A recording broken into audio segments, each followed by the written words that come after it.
night, yeah. Make all the demons quiet, yeah. We were built to thrive, yeah. I think that we've all had enough. What keeps you up at night, yeah. Make all the demons quiet, yeah. We were built to thrive, yeah. I think that we've all had enough, yeah. I think that we've all had enough. Sick of dealing with the old plan. They know that we're calling it wrong. You got me like, oh yeah. I think that we've all had enough. Sick of dealing with the old plan. They know that we're calling it wrong. Hey, it's too late to try to go contain it. A generation fueled by creation. We live lives on a small screen nation. We control the airwaves, no negotiation. I refuse to think we need saving. Something good will come from creation. And when we think that the world is too anxious, we'll adapt, evolve, survive, and save it. What keeps you up at night, yeah. Make all the demons quiet, yeah. We were built to thrive, yeah. I think that we've all had enough. What keeps you up at night, yeah.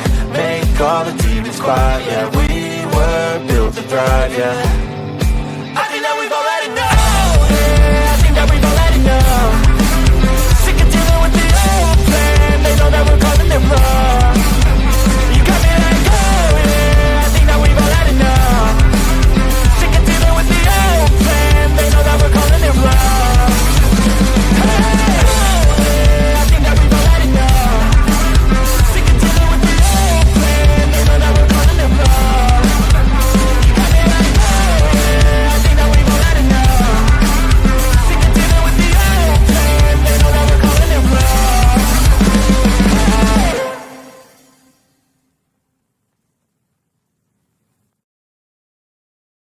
Oh, look at me. I'm retarded. I'm a globe. The whole system is designed to disconnect you from your intuition. Why? Disconnected people are easy to manipulate. Everything from sunscreen to politics to the food industry. It's all designed to disconnect and manipulate you. We are in the middle of a war right now, but it's not a traditional war. It's a war on consciousness. It's a war on freedom. This is the time to listen, not to the news. No, your intuition, your gut, your heart. Love is the greatest weapon against darkness. How do you love more? You begin by loving yourself. How do you love yourself? You listen to the messages your body is telling you. I'm scared, Dad. Do you trust me, son? Yes. Come on, son. Rule number 1, never trust anybody.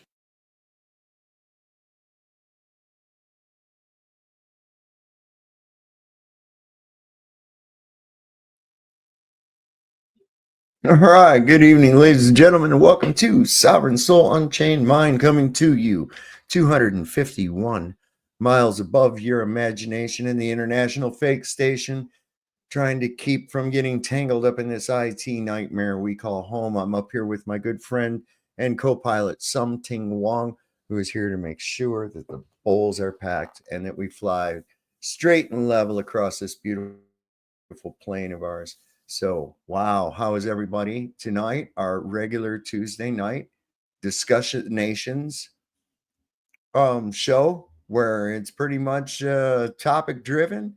We have an open panel with a link pinned up in the top of the chat.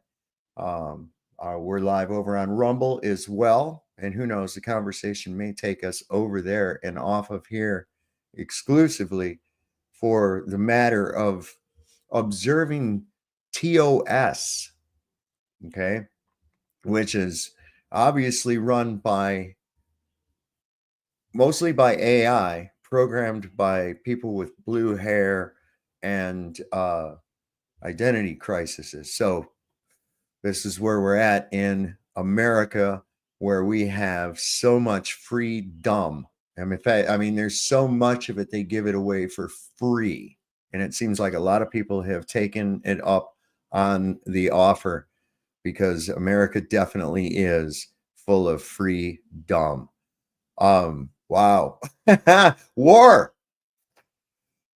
Speaking of dumb, war. Yeah, that's dumb. We're going to get into that a little bit tonight, because there's some serious issues on the geopolitical horizon that are looking quite dim. However, we all know the world is a stage and we are merely players, so therefore it may just be the fact that they're trying to make it look grim so that they can come in with a solution. Never forget they're continuously hitting you at all angles with different degrees of the Hegelian dialectic problem, reaction, solution. That's why we here at Sovereign Soul, Unchained Mind, and his audience are comprised of a unit of people who are actionable and not reactionary. That's what we pride ourselves on right here. We got a lot of great people in the chat tonight. I hope my volume's okay. Been having a couple issues with it recently. If it is, if there's something wrong, please don't hesitate to let me know. ZXL Master says, I have freedom. Many people have freedom. Yeah, absolutely, 100%. I am going to close that damn thing and that thing there too, because that's eating up a lot of resources right now. So we don't want that. All right. So who we got? Oh, look at there's Dreamy Lynn. Thank you, dear. Dreamy Lynn is in here with us tonight. We got Greg Braden is here with us tonight. JP, got DJ, all these people with these initials. This must be, it's a trend. It's the new trend. It's the new trend. I see Bazo rolling in here. You got Mike Smith says 5x5 too. Thank you so much. Let's see. Jehovah's lovely daughter Barbara is with us again as well. Lowry, what's up, dog? My nigga.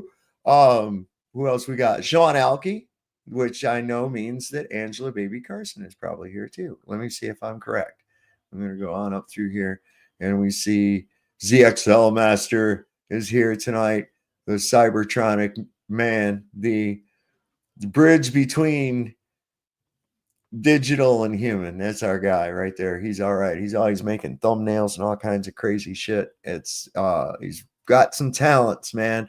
This guy moderates. Realize this, while he's on here moderating in this channel, he's on like about 4 or 5 other shows at the same time doing the exact same thing. So this guy's got some shit going on up there, man. We got Spyro. Spyro's here with us, or Spiro, I should pronounce it correctly, right? Saddle Bomb, hey. All right. Let's see. The Alkinator's here with us, the True Few. I'm going up here backwards so I can get back. Carol Heron, Truth Seeker, good to see you, dear. Titan Long has joined us as well. Twilight Nights is always here early. Stacy Jones, all right. We've got a good crew in here, a lot of regulars. Seeing a couple, Maurice List, a few new people and stuff. The homework is here with us. Welcome to the show. Stacy Jones, good to see you. PSYOP within a PSYOP. Yeah, absolutely. Like I said, it's like a nesting doll of fucking PSYOPs, man. It's so complex. It's such a fucking thing that it's like, you know, that there's no way that this could have ever been devised by mortal men. They can only be the instruments used to put this into place. I mean, when you come to that realization, man, it's wild. You got Brad and Tasha, both, or maybe one or the other. We don't know, but it doesn't matter. We love them both. All right, what else do we got here? I'm going to look down the thing here. Mr. Tahiti. Hello, all. Can you say my nigga? Yeah, you can say it. As long as you don't use the hard R, and if you don't really abuse it.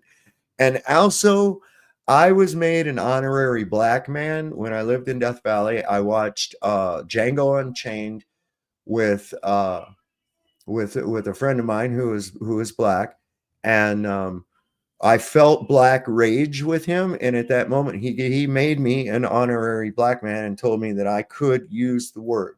So, you know, there's that. LJ, good to see you, my friend Mike Smith. McToon is getting destroyed live by a flat earther right now on modern day debates. So Hanger. Yeah. Look, I left a comment on modern day debate today. They put a post about, you know, outside of flat earth, what would you like to see? Well, I took that opportunity to tell them.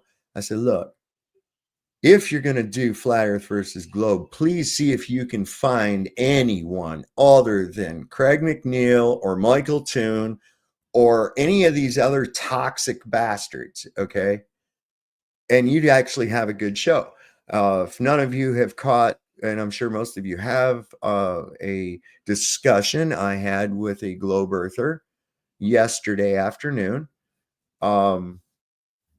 And let me tell you something, it was phenomenal. I think we broke the internet. That was the very first time that I actually saw a rational, calm discussion without ad hominems or anything, and ball points being considered that were there. Not this usual scrambling for what to say or how to refute or whatever, actually taking in the information and considering it. You see what I'm saying? That if you haven't seen it yet, go back and watch. It was great.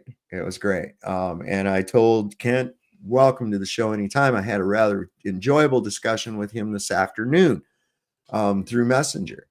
And some of you may not know, he's an attorney in England. So, you know, he's got the capacity for logical deductive reasoning. You see, the thing is that he's never had any reason to question it, because why should he? Right? After all, everybody's in agreement, right? It doesn't have to make sense. My focus is here, you see, and that's how they get a lot of them. That's how they get a lot of people. Thank you. Post anything too. Post any, and welcome to the show tonight.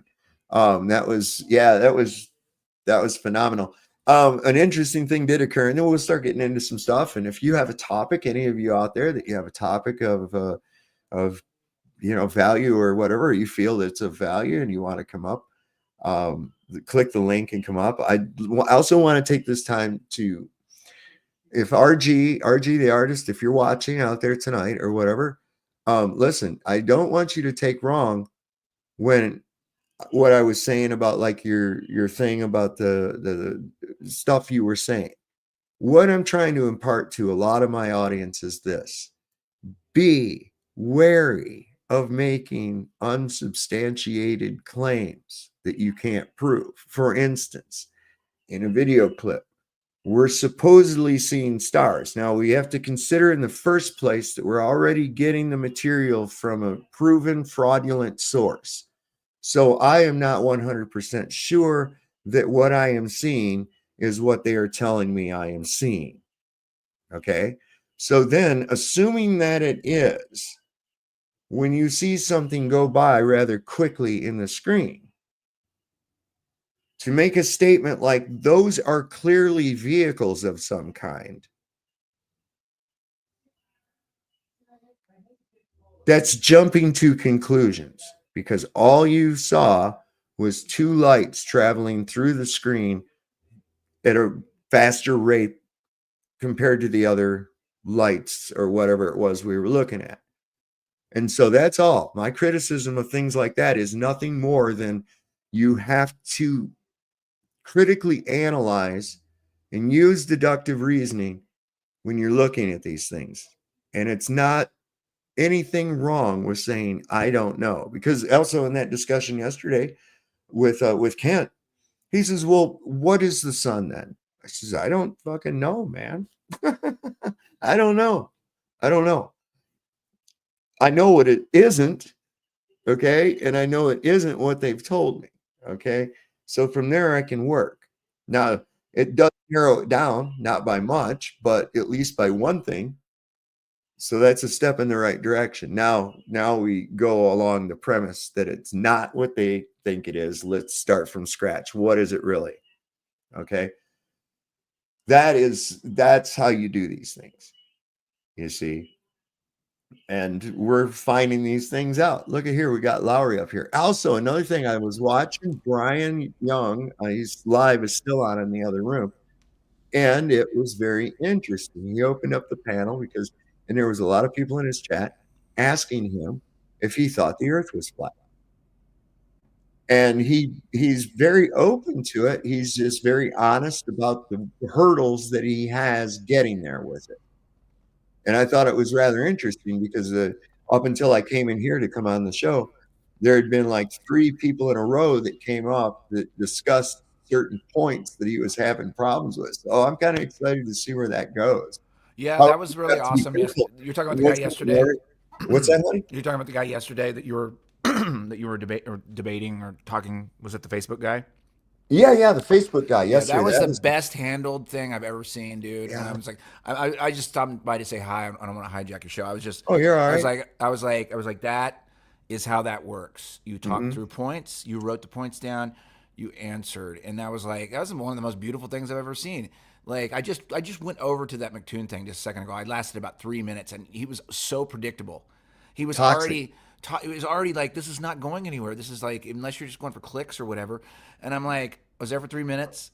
I was like, okay, enough, But like another thing, what I wanted to say, the reason why I got on so quick tonight was like you said something a minute ago. I think is really powerful. If you don't know something, just say you don't know. Yeah. And that's one of the greatest like freedoms you're ever gonna have, because we're talking about the greatest debate of all time, where we live. And I don't know exactly what the moon is. I have my thoughts. I don't know what the sun is. I have my thoughts. But like, don't make a claim. Just be like, Well, it would appear as what's though it the looks next this way. question? What's the next thing that comes about after I don't know? Let's find out. Let's find out. Right? Let's get the data, right? Absolutely. So it's a positive thing. We also live in a society right now where it is a cardinal sin to be wrong. You will be mocked and ridiculed and teased. Ha, you were wrong. Blah, blah, blah, blah, blah, blah, blah. There's Right. nothing wrong. Listen, that's a positive thing. People are reacting wrong. Okay? It's a Yeah. positive thing because it's a learning experience. When you when you think something and test it out and you were wrong, you learned something. That's positive. And that's also, you have what they understand in science, what I would call the scientific method is a eureka moment. You have that inside your heart. It's so much more powerful than trying to prove somebody else wrong. You're like, oh, it behaves that way. I learned something, and you actually get to take that into your heart. And then you can share it, and you can see if somebody else has the same response to it. Did you get the same thing? That's how I learned the scientific method, was like sharing results and seeing if you got the same results as I did. Okay, the toxic stuff is just like it's like I remember saying this a long time ago. I was like, we need to give up on the anti-flat earthers because they're just in it for the fight, and not to give up on them as human beings, but just to be like, look, dude, this is just. They're not in it for the fight, Lowry. They're in it for the dinero. Okay? Money. They're pushed to the top of the algorithm. Okay? I mean, let's get real. Simon Dan, right? These guys got like a staff of writers. This is why they don't debate live. Right.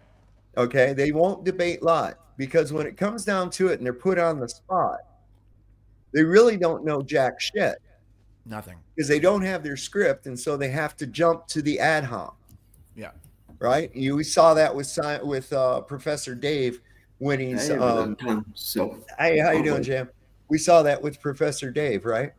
Yeah. When he was on that debate with Dave Weiss. Mm-hmm. That's exactly what he did. That's all he did.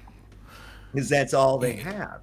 Yeah, and identifying that and just like being able to actually just be able to spot it and say, hey, look, the biggest thing that I've had to learn over the last year is actually understanding the fallacies, the list of fallacies, and there's a lot of them, and like I don't even know where'd that guy go. The guy that was the master of fallacies. I haven't seen him on YouTube. Did he get knocked out of YouTube? Yeah, they took his channel down. Mind shock. Mind shock. They took his channel down. Yeah. If you guys this is just me talking, but like my, you're great at it, Saab. Like it's like understanding fallacies and understanding what they are, so that you can call these guys out on their fallacies, because that's really what it is. They don't have any leg to stand on, but they do have attack dog tactics in debates, and that's what they use. And then it just confuses people. It muddies the water. It just, people that are on the fence or people that don't understand what we're talking about, it just loses them, and then they run away. And that's not what we want to do. I personally consider this community like a teaching community, because there's a bunch of us that kind of understand this topic. We don't know everything. I don't know everything, but I'm trying to figure it out and work it through. And once you understand the fallacies, you're bulletproof, because these guys that'll come at you, you can cut them off in a heartbeat. You know, like some, you know, like Austin's a master at the fallacies. Like you could check out some of Austin's videos, Witsit, and he practiced the fallacies so that he could call them out in real time, in real conversations in front of people, and that's where we really are. We're past that. We've got enough proofs. This stupid thing in Antarctica, that let's let it go. Let's see what happens. I think it was Craig. Listen, I think it was Craig that ended up being the one that got him shut down. Yeah. Using the terms of service, bullying or harassment or something like that. Hey, you're the one that went on camera and made an ass out of yourself and made all these logical fallacies. We just pointed them out and laughed. Yeah. Okay. If you can't take it, if you've got thin skin, get the fuck out of the game. That's all. But the reality of it is this too, is that those guys are just, that's all they have is the toxicity aspect of it. Okay. Simon Dan, he's got people that write his script, do his research. All he does is wear that little stupid hair. Never underestimate the power of a compromised asset. Okay. And I'm just going to leave it at that. You don't have to work for an agency to be a compromised asset. Yeah. Have you ever heard of a snitch? Yeah. Okay. They don't really work for the police. The police just say, hey, we're going to look the other way if you give us names and shit, if you do some shit for us, right? And that's where the snitch comes in, right? So basically, it's that same system, but against flat Earth. You dig? Yeah, yeah, and it's been a learning experience. Like this whole, I would say the last year. I mean, all of us have been in this for a long time, but like the last year has been really not about the science or the scientific method of the subject, but really how to battle back against anti-flat earthers. Because like I didn't realize that there would be that much hate. But I think most people that have a good mind about them kind of step back and they're like, that guy's being a douchebag. And even if I don't understand flat earth, or even if I'm not on a flat earth side, I don't like the way he's coming at it. So they're looking at our side because they're acting like such little douchebags. I mean, it's just what they're doing. And so you get this massive shift of people like, I just went over here to look because that guy sucked, you know? And I was starting to realize that along the way. I was like, okay, so this is going to be a thing. There's going to be like, whether they're paid actors or they're just anti-flat earthers or they're just haters or they can't let go of their ball. That's their approach. And it's been dissected so much now that now the real thing is really just learning how to talk to these people and call them out in real time about what they did. And an outside observer who's watching this that's on the fence or they don't know yet, they're going to lean towards a common sense side. The common sense side. I just call it common sense. It's not even like I'm not a genius physicist. I went through an education and I learned how to do the scientific method, but it's not really that hard. It's just common sense. Just learn how to measure. Everyone knows how to use a ruler. Everybody knows how to everybody knows if you look at how perspective works, everybody can look at that and say, oh yeah, that's how you do drawings. That's how you do portraits and all these things. It's not high science, you know? And so it's really the battle of just calling, you know, some people call them demons, you know, or they're just obsessed or they're just in a bad way. If you get that shit down, I mean, I think, you know. Or a combination of all those factors. Yeah, you bet. You know, I mean, let's face it, everybody's really messed up, man. I mean, we have an epidemic of insanity. We really do have an epidemic of insanity. And then I hear tell that it's from a quote unquote whistleblower that said that they're putting nerve agents in those chemtrails that they're not spraying. Yeah. Right? Right. And I'm like, oh, wow. Like microdosing the population. That's fucking good. And after a while, it starts building up and building up and building up to a point where these people have become fucking crazy. I mean, we got girls talking about how to poison people if they voted for Trump and, you know, actively calling for the elimination of him, you know, it's an which epidemic. Brings us right into this, what I wanted to kind of get into tonight. We got some serious shit going on. So we had Biden authorize the use of United States long-range missiles for the Ukraine to shoot them into Russia, and they did.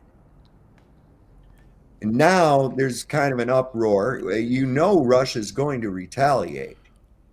And this is not good either because there's like I think he sent 10,000 troops from North Korea have begun fighting alongside the Russians in Ukraine, which by default, really what has gone on, that literally, that was an act of war by the United States on Russia, is what that amounts to. We did first strike. We did the first strike. We Pearl Harbored those motherfuckers is what happened. Yeah. And now it's going to be, now what they're trying to cover their ass is by all the Republicans in Congress trying to get together to impeach Joe Biden because he ordered that, you know. Which, and they're then you have an impeachment, and then what does that leave? yeah, what does that leave? The bomb still went off. People still died. You still, in my name, committed an act of aggression against another people. In my name. Bad news. In your name. Yeah. Well, Bad not really. news. Just all the people that voted last time. Yeah. Yeah. I stayed away from that. I didn't enter into that agreement this year because Nope, I just I didn't didn't. understand what the hell was going on. So, yeah, it's nuts, man. And like the whole, you know, I still think there's a lot of theater going on right now, and I think there's a lot of people like I think even some of the MAGA group are starting to divide, and they're starting to see some certain things that they just kind of were blinded to in the middle. I always said, it was like, I'm all about something that makes the place that we live in greater again. I'm totally about that. I just don't think it's going to be, I don't understand the route that they're going. And like, unless Trump's playing some sort of way undercard, Trump card thing where he's like going to let loose of all of his Zionist cabinet after a certain point, or there's some sort of pitfall. I just don't see how that's going to work. You know, this is the easiest way that I can explain it right here. You were given these two choices. Now, I got to thinking the other day, and I'm like, wait a second. It's not casting your ballot that confirms your contract with whatever happens from the election. Your contract, your agreement to it, was by you registering to vote. Yeah. That's where it came from, right there. Well, thankfully I didn't do that either. So. But yeah, I found out that somebody had registered me. Now here's something really weird though.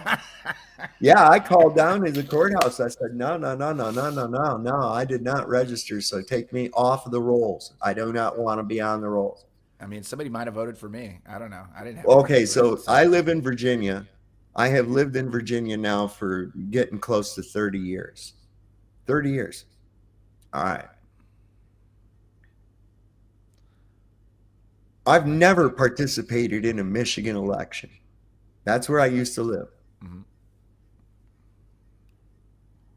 I keep getting text messages from random polling things on my phone saying they are polling Michigan voters to find out this and to find out that. And I'm like, wait a second. Now, if it is like election season, and if these were coming from a bunch of different states, that would be one thing. But for me to be getting them all from one state where I used to live and haven't lived for almost 30 years is kind of sus. Yeah. I'm almost willing to bet that someone voted as me in Michigan. I think that's 100% true because I just think that they've used those voting rolls for years to cheat. I think they've been cheating before I was but born. Here's the thing, Lowry. I was never on a Michigan voter roll. So they just grabbed your residence and faked, you know. Yep. That would not surprise me, not even for a second. Yeah, I mean, we're gonna be looking at like. I mean, we're just observers here, man. We're watching the shit show unfold, and you know, we're also watching people collectively wake up. As slow and as horrible as it is for us to watch them, I'm not totally woke up by any stretch, you know. But I'm like, you know, it's like we're seeing a lot of stuff, and we're seeing other people wake up at the slowest rate, like snails. It's like, dude, come on, man. There's just here. Look at these 3 things. And I guess maybe that's, I don't know. I've always felt like I guess that's why we're here, is we're just trying to raise the alarm. Paul Revere in the internet world. I came up with the Dewey Decimal System. If I had to find something out, I had to go to the library and dig through clear catalogs for hours. Now I can find out, at least allegedly the answer to a question in a matter of seconds. You got to double check yourself on that, but that's what we're looking at, and it's interesting to watch. Like documenting the fall of Western civilization. That's what I like to call it. I'm gonna pop off. I might be back here in a little bit. I'm just kind of bouncing around shows. So, right. So you keep rocking, and maybe I'll come back and visit here in a little bit. All right, we'll do, man. All right, cheers. We'll see you in a little bit. I think I was getting a little bit of an echo off of Lowry there. I just noticed that.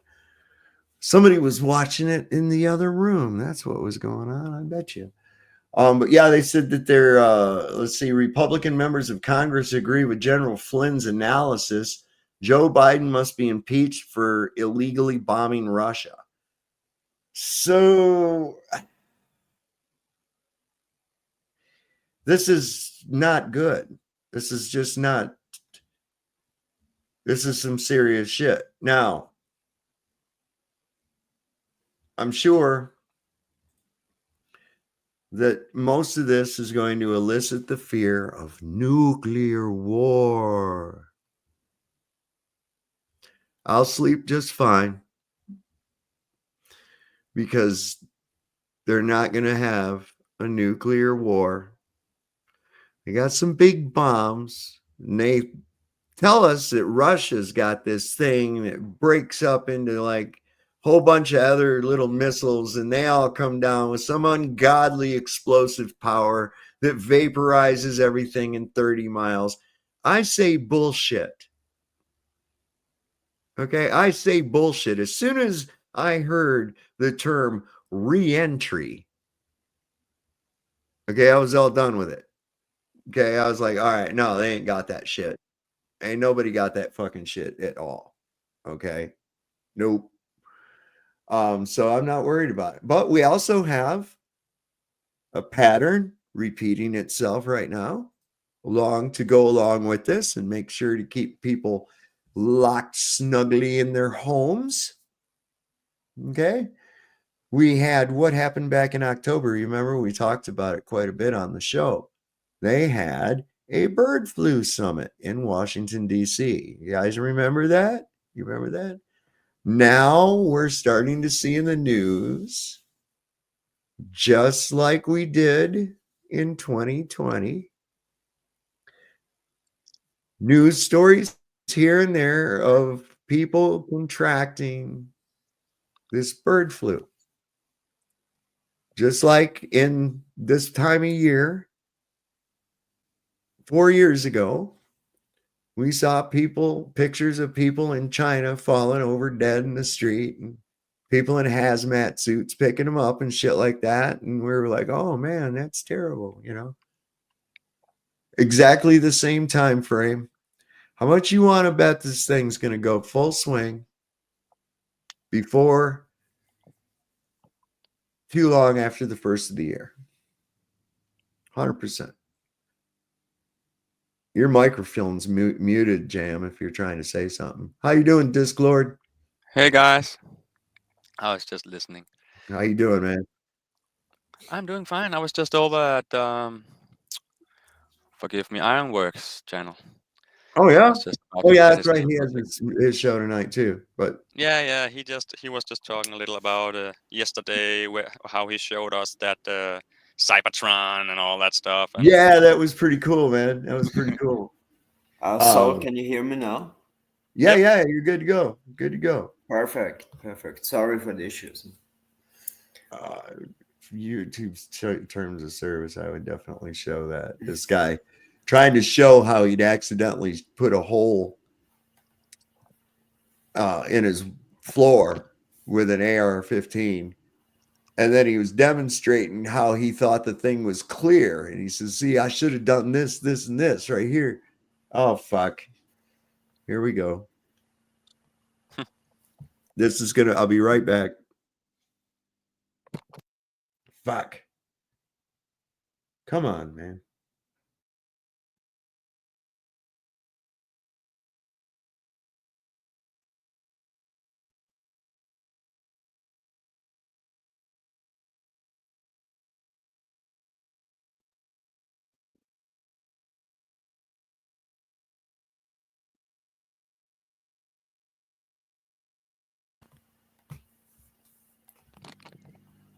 Okay, now I see us moving again. Yeah, we have a Not little bit not stopped yet. laggy. Sub is still frozen. Actually looking good right there. You know, it's a nice frozen picture of Sub. You don't have to be worried. No, I'm not rude. How are you doing, Discord? Everything I'm fine? fine, I'm fine. Fine. And you? Good to hear. Yes, fine too. Over there, not far from me. Not too far from me, at least. Not too far, yes. Oh, Now it's okay. getting cold. Now it's just you and me, man. So what is this show gonna be about? Let's What see. we are talking about. Changing the subject. Oh, do you get votes? Do you make votes? Or do you vote? Sailing? No, vote. You know, Vote. No. selections. No. I do not vote. Me either. I voted once in my life, and it was just because my dad he for some reason trusted in one specific person that year, and we never did it again.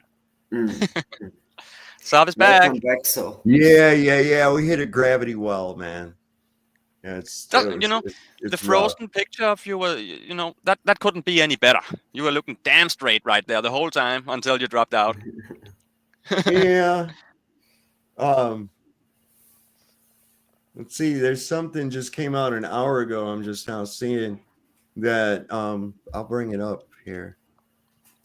Let me bring it. It's off. It's X. You know, this is what I'm finding out, man. I'm getting information faster across X than I am any other fucking platform on the internet right now. I mean, that's for real. That's great. That's for real. It seems to be where shit is. You know, I mean, before I even get anything on my news app or anything else like that, boom, bing, bang, bomb, I'm seeing shit on here that is just blowing my mind, man. But don't yeah, you here also... it says the Russian army strikes Kharkiv thermal power plant with banned weapons. Footage and reports claim the Russian military targeted the Kharkiv thermal power plant with banned weapons, causing massive destruction and raising serious allegations of war crimes. And this just came out like an hour ago. I don't know if y'all want to see the explosion. I kind of feel like it's all coming on X before everywhere else because of pushing Elon and promoting Elon up to this election and all that, you know? Yeah, it's all about pushing up Elon. They're really throwing that motherfucker out there, ain't they? And now he's going to be talking to Trump, and Trump's going to have everything on everybody who's against the elites, you know, because Elon's platform is checking who's who. Yeah. Well, bring it. That's all I can say. Yeah. Bring it. It's just Facebook 0.2, version 2 or whatever, you know, they're just doing the same thing. I'm like, let's pull this motherfucking Band-Aid off, man. I ain't getting no younger. Let's do it. I mean, you know what I mean? Of course. Fuck. Yep. I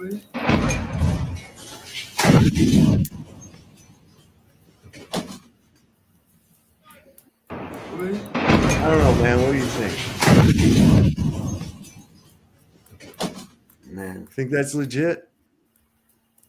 I mean, it's hard to say in these times, you know, with AI you can make everything. Everything. See if we can. I was chatting. Jeez, I don't know, it looks man. AI generated. It could be AI. It looks a little bit AI, yeah. Really. It could be. See, that's why I've said, and now this is like a lot of times I'll be talking to people, especially on the subject of flat earth and shit. And I says, well, unfortunately for you and for we can't really use photographs anymore and video as proof of anything, especially these days with AI and shit, right? Let's face it, photographs and film has been able to be manipulated since it was invented. It's been able to have special effects and shit like that. I mean, Christ, we had people taking ghost pictures, taking advantage of the reciprocal properties of film to make ghost images back in the 1800s, you know? Come on. I mean, what about if you look at very, very old video and picture clips from the old days, you know, and you look at old VHS tapes? I mean, it's almost worse on VHS sometimes. It might be black and white, the old stuff, but you know, it's like they just gave us bad shit from the start and slowly, you know, leveled up in quality. They probably had better quality a long time ago. That's my theory.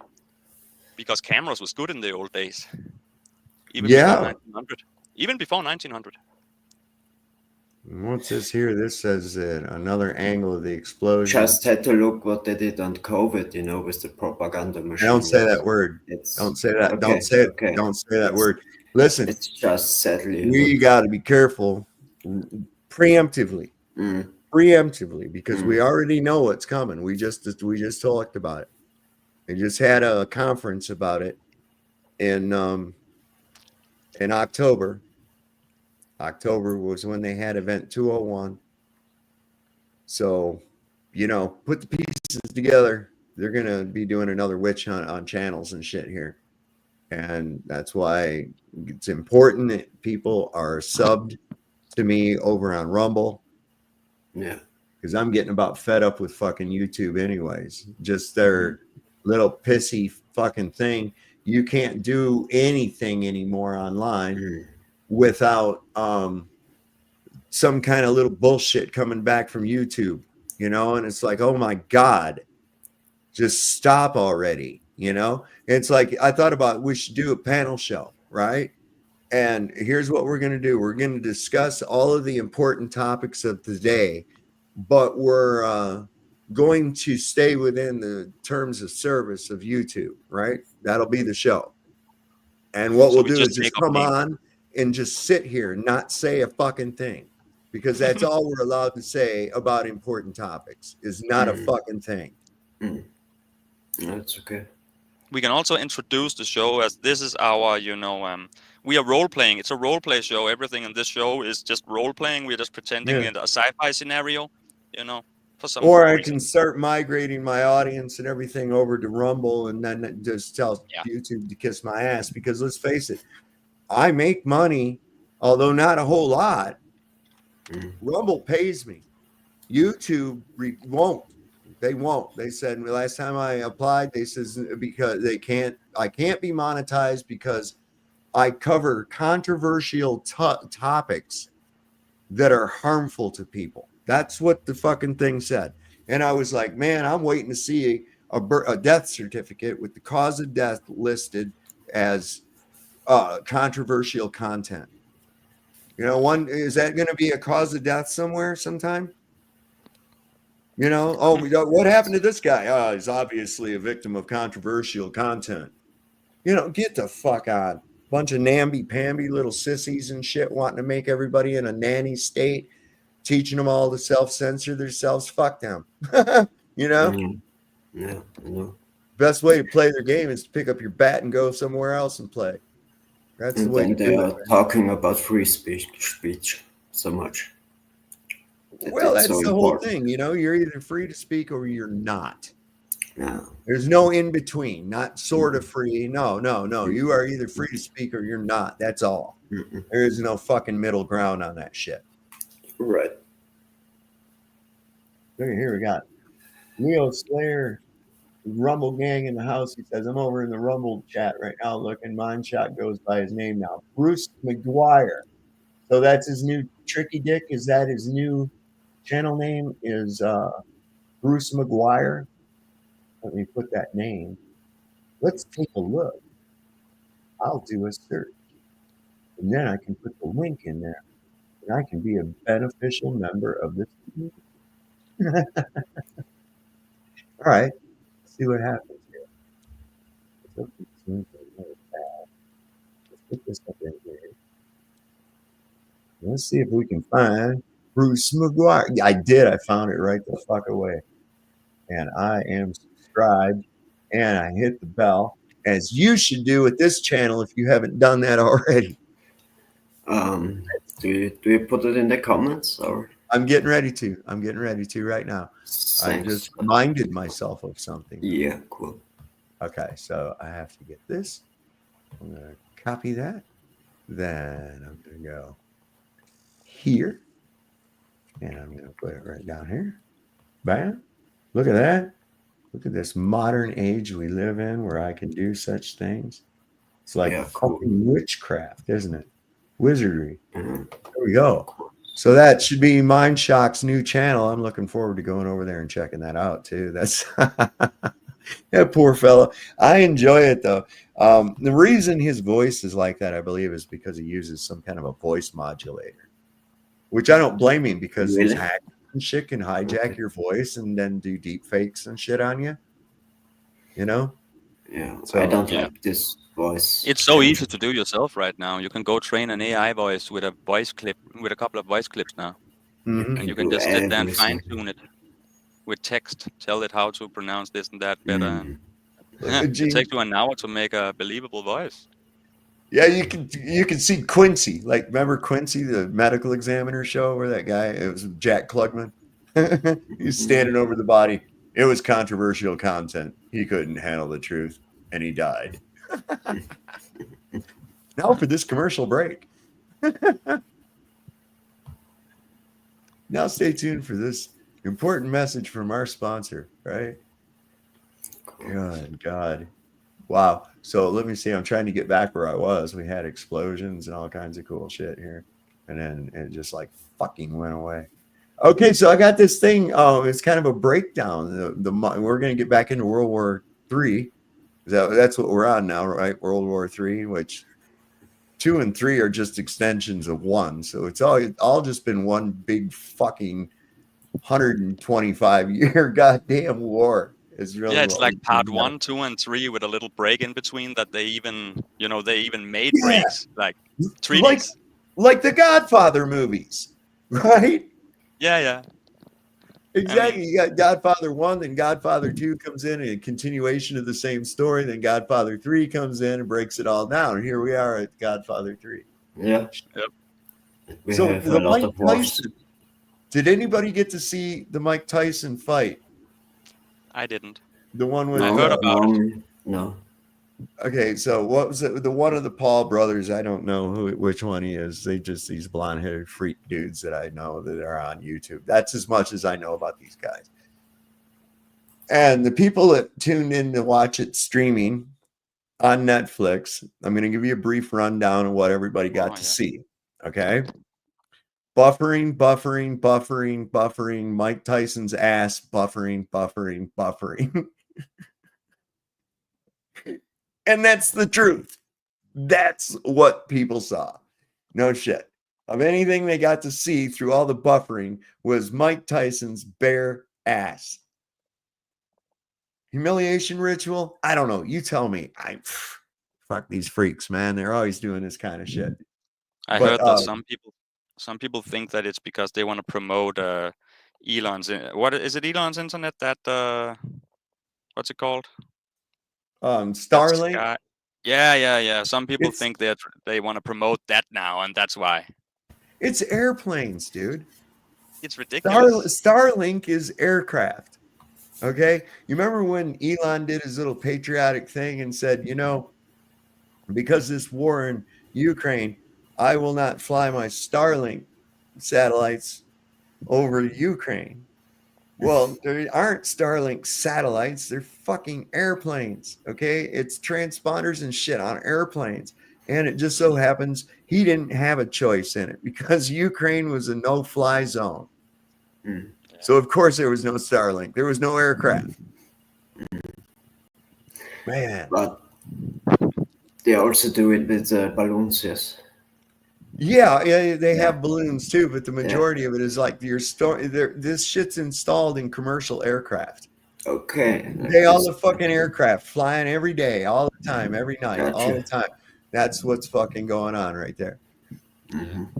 What's going on, village idiot? All that fucking Wi-Fi shit, they're just beaming down in our faces, even in your yard, even outside. Now you're beamed everywhere. So what happened with this? Remember they set up this 5G and everything, and they put it all, Cinco Hey 5G. They put that all in and everything, and we're supposed to be able to get like 9 million movies in a second and all this other shit and all this fast data transfer. I've seen nothing change at all. Nope. Nothing changed. So what really happened? They spent the last 4 years setting up a surveillance grid. That's what it really fucking is, and that's why the nodes are all so close together. It's a surveillance grid, people. It isn't for the benefit of your fucking communications at all. They totally did that over here. Yeah. It's a surveillance grid. Frequency can harm and can do good things, but can do bad things too. All they got to do, the void, is turn it up. That's all they have to do. They're not running it at full capacity. No, but it is. This is what you need to know. It is a weapons grade frequency. Okay. Now, there's a reason that a frequency can be called weapons grade. I'll let you put all that together if you want, but that's how it goes. So this is the Tyson thing, and this guy kind of broke down how it looks like this was fucking thrown, right? Fight was most definitely rigged. Here's some evidence you might have missed. Tyson was doing fantastic at the beginning, landing some big shots and knocking Jake around the ring. But that changed when Paul clenched with Tyson. It's alleged he whispered into Tyson's ear to cool it, and the message was confirmed received by Tyson with the affirming tap on the back. After that moment, Tyson became a stick in the mud, standing directly in front of Paul with no more aggressiveness to him. Like here, for instance, Tyson can see the right hand plain as day and makes no attempt to slip it. My next reason is Tyson was definitely pulling his punches. Tyson looked as if he was struggling to hold back and not throw punches at Paul. Here's a perfect example. Tyson deflects the shot off his shoulder, comes up in perfect position to land a counter right hand, but does nothing. Very uncharacteristic. And my final reason is Tyson biting his glove. The reason he was doing this was to remind himself not to throw punches and let Jake control the pace. Was this fight a fake? Let me know in the comments. I say for sure. Tyson would have kicked his ass so hard. He was at the beginning. And I think that's right. When he was up there like that, hugged up against the ropes and shit, he probably did. Who knows? Maybe even Paul was given his MK fucking code word or whatever, and actually just fucking changed his personality by saying the right word in his ear. Yeah. Well, why not? Because I do believe some of the elites already got some kind of thing like that. Could be technology, could be brainwash of a kind. That's not theory. That's not theory. They do have people. They do like have that. They have staged. They absolutely have people. You ever see that clip of Al Roker just glitch out? Mm-hmm. That was really crazy, man. Yeah, I mean, and there's been other people too, just fucking glitch out, and it's like, what happened? And that black woman, I don't remember her name, on her own show, she starts to shake and, like she's seeing a monster in front of her. She's freaking out. Whoa. And then she drops to the floor. And, she saw something scary and, we didn't see anything. Whoa. Okay. Yeah, I have to wonder what the fuck are these people seeing. I've seen that before, I think she saw Wendy. I'm not sure. It was like, I've seen this, though, on CCTV. People just like all of a sudden they're doing their job or whatever. And then all of a sudden they're like looking as though there's something coming after them and shit. And then they fall down and later they find, the guy died. He got caught on. Wendy Williams. Okay. Yeah, Wendy Williams. Maybe. Wendy Williams is actually a dude, right?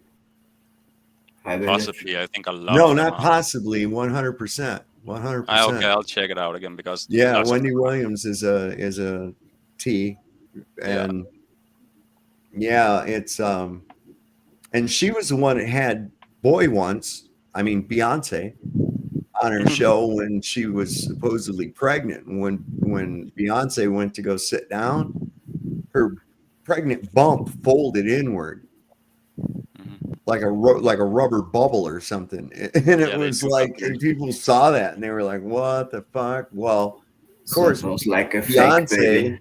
Beyonce can't have a baby because Beyonce is not a biological female. You know, that may be disheartening to some of you young men who have lusted over this woman, but no, you better be careful, man. What about that British one, that Meghan something royal?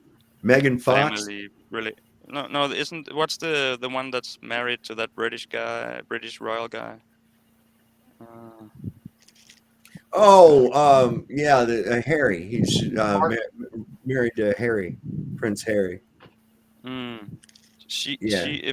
Isn't she also one of those? Because I get those vibes. Yeah, listen, that whole bunch is an odd bunch, man. That's like their whole theme song should be the Addams Family theme song. That ain't no shit. Yeah. I mean, when they introduce the royal family, they should just play the Addams Family music.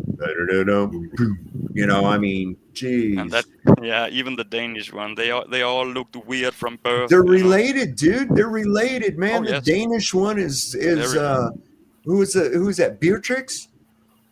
Isn't that her name? Queen Beatrix? No, we had Queen Margaret. Yeah, they're all like cousins of Queen Elizabeth and yes, shit. Yeah, they are yes, all. Of course. Of course. Yeah, they're all just related. They all stem from the Saxe-Gotha-Coburg line, which traces its line directly back to Vlad Tepes, also known as Vlad, the Order of the Dragon, Dracul. Vladimir. Yeah. Fucking vampires, man. Yeah, they try to keep their DNA clean, and they have a lots of misbirths or babies lost, because of this DNA. I think they are pretty much all just lab babies these days because they're so messed up. Yeah. Well, they like just a lot of people don't know. Rich genetics, Queen Elizabeth, the lizard in charge that just died, had a sister who was nobody even talked about or really knew about, who lived her entire life in a mental institution. And when she died, a member of the royal family, the only people that were at her small funeral on the grounds of the institution were the people that worked and other patients and people that worked at the hospital. Because she was severely retarded due to inbreeding. These people are the most inbred psychopaths in the world. Yep. Even in our country, the Danish queen, that family, the Danish queen was only chosen to be the queen because, there's a guy who should be king in Denmark. It's a while ago. He became a count instead because he's too inbred. So he couldn't become the king. So they had to choose another one in the family somewhere. And that's the ones we got now, They are also German, Danish mixed. Yeah, and you look at the guy now, Charles, right? And I guess now he changed it. He's now what, King George or some shit like that? But whatever. That dude's got severe problems, man. You can just look at this dude and watch his mannerisms and how he acts and shit. What? Let's hope it's all the last of the bad batch. Yeah, well, they keep it going, though. I'll tell you that right now. And they spread it off amongst these folks we call the elites. I mean, elite, even here in the United States. Okay. These, there's relation to that queen by all the presidents as well, man. Oh, yeah, that's wild. You don't get in there if you ain't in the family, man. That's all there is to it. Yep. It's like a mafia. Of course, they have families they go back a long time ago. I can't confirm it, but I'm told that Trump is related to the Danish royalty, and that he's secretly talking to the Danish king behind the scenes, working together, Thing is, they were all installed, right? planning something Whatever big. country I don't know what it is, but who it was, they were all installed. Oh Of yeah. course. So the trading companies that were running Your microphone, Village Idiot, your everything microphone anyway. is clipping really, really bad. it's balking. Yeah, it's like roboting. We're not getting through. We're only getting like every third word. So you might want to check that stuff. Elon's Borg is trying to take over our mics already. Yeah, Elon told the penguins to sabotage the fucking stream. That's You will not speak on this show. The Elon. What was this thing? Oh yeah, I can't show that.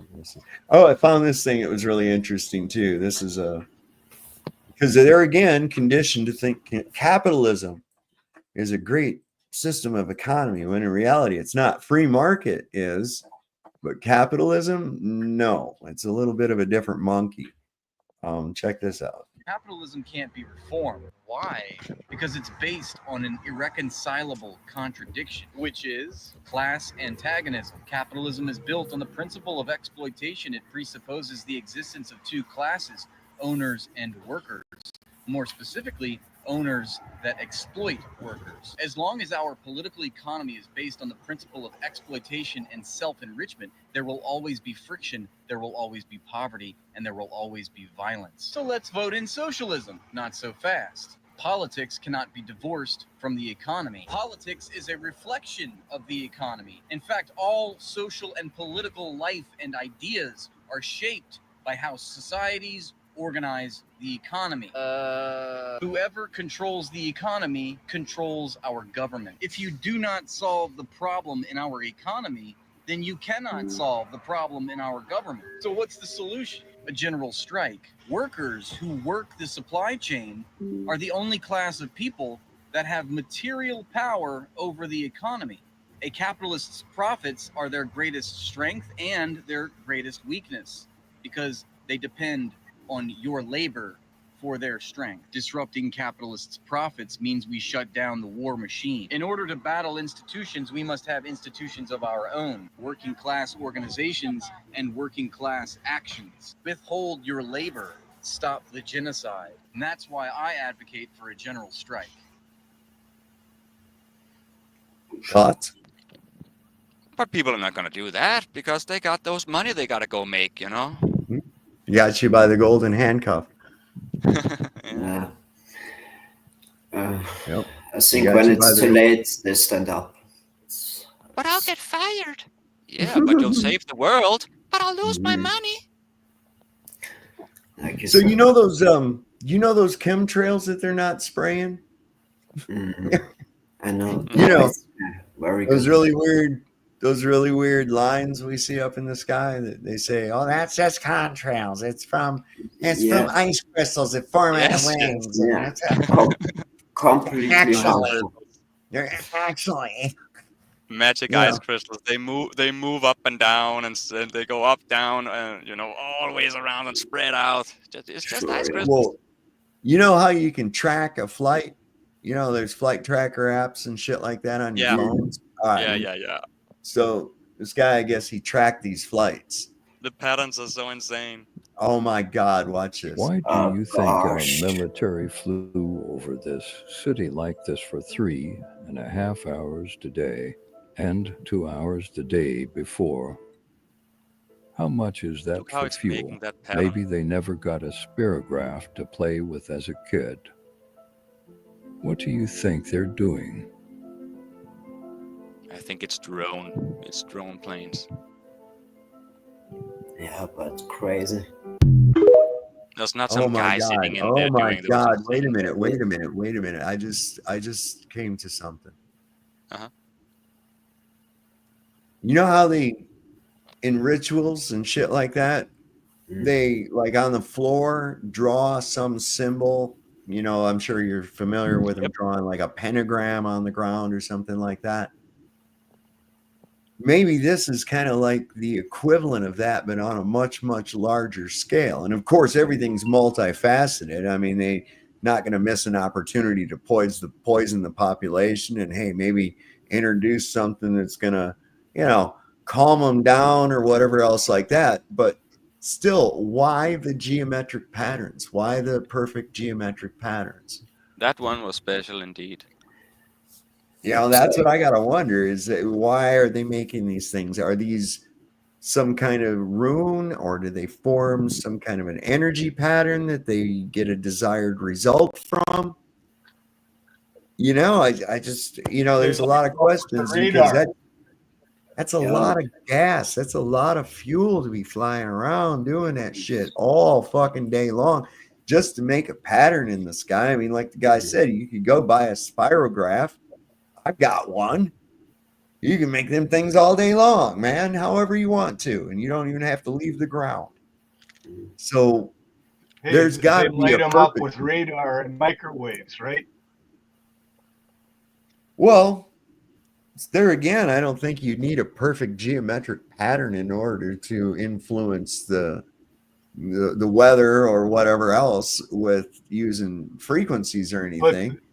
There's got to be another reason why there's specific. Radar make the pattern. No, they don't.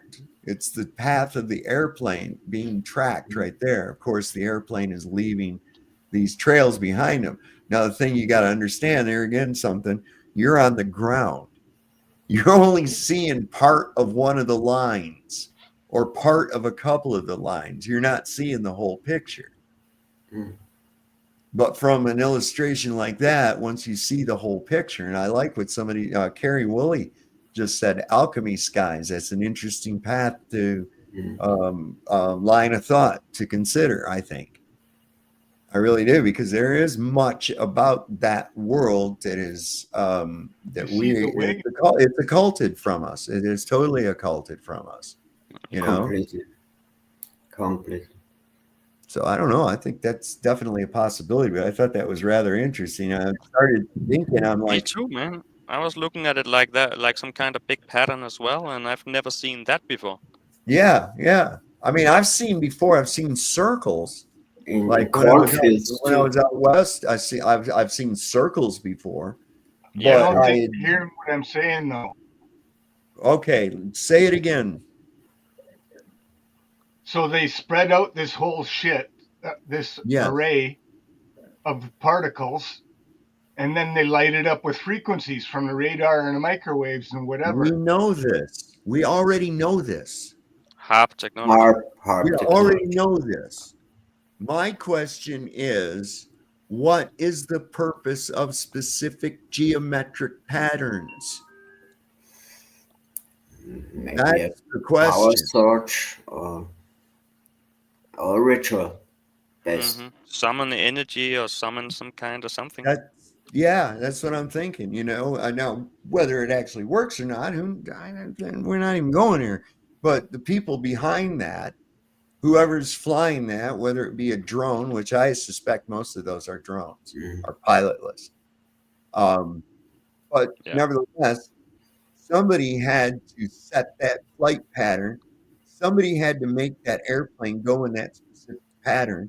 So there would have to be a fucking reason to do that. And it's obviously not for going from one place to another.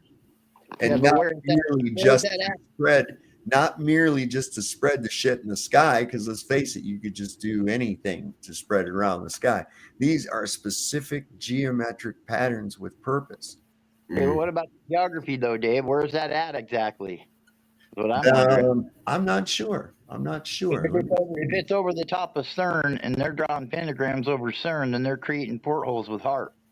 Yeah. Why do you think our military flew?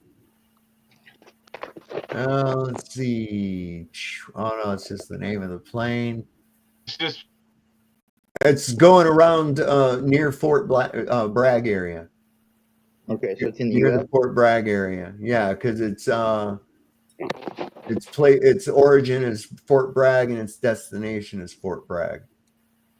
And it's the United States Air Force JAG 78, the first one. over this city. And then this one on Wednesday, where is that at? No, it doesn't have the flight information, I don't think. I can't see them doing chemtrails over the bases. That doesn't make sense. That makes absolute sense. Over the base? Why would that? Those are like the most brainwashed people in the world is the military. Do you not understand that? Oh, well, and the military, they get so many jabs, that it's crazy. Most of them don't even know what they're getting. It's insane. I know a guy who was in the military. He didn't even know what he was getting, but he was getting a lot of weird stuff, and it messes them up mentally.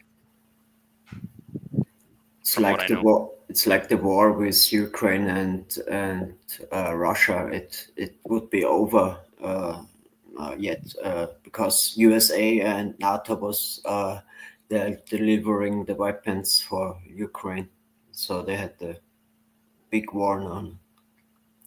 Washington right, Wuhan sniffles. I'm sorry. Go ahead. Real quick, I wanted to point to it's something that Wuhan sniffles in Rumble said. The same reason there's a pentagram in DC. And if you look at an aerial view of Washington, DC, that whole fucking place is basically a big Ouija board, man. It's like so much sigil magic in the layout of DC. And of course, at one of the points of the pentagram, at every point, there's a point of interest. But the very last one to be added was the Pentagon itself, which the location was changed at the last minute to be there by Franklin Roosevelt when they began construction on September 11th, 1941, where it was hit by a cruise missile. I mean, a jetliner, exactly 60 years later. Isn't that crazy? Yeah, crazy. Conspiracy theorist. Anyway, what were you saying, Jamo? I wanted to get that comment. All good. All good. All right. I thought this was kind of cool. Ran across this as supposedly a ultrasound, and it's an unborn child that appears to be clapping along to her parents singing. And I see things like this and I go, yeah, clump of cells, kiss my ass. You know what I'm saying? This is kind of remarkable, man. I can't believe it. Clap your hands. If you're happy and you know it. And your face will surely show it. If you're happy and you know it, clap your hands. Oh, that's fantastic. It's got to be a coincidence, right? Look at that. It is your shot of the morning. You're looking at an ultrasound video of a 14-week-old unborn baby who appears to clap its hands together to the amazement of the expecting couple and right on time. Well, not only clap the hands, it looks like tapping the feet too. Right. Oh, what a musical little musician. I love it. He's happy. He's all up in here going, I'm floating, baby. Well, that is amazing, and the thing is there again, the demons, the scientisms, the pseudoscientists have tried to convince everyone with their arrogance and their flim-flam that, it's just a clump of cells. It doesn't matter. Yeah, people don't look much up in the sky anymore. I realized. They don't notice that with the chemtrails. Oh no! There are more people today. Yeah, really. Especially with the younger generation, they've seen those their whole life. And listen, I think Disney spent $5 million or $5 billion or something like that to go back through and put chemtrails into movies that were filmed outside prior to chemtrails. This is no shit. This is no shit. They want this to be the normal that has always been, and for people to believe that. They're literally changing history before your eyes. And by doing that, making people,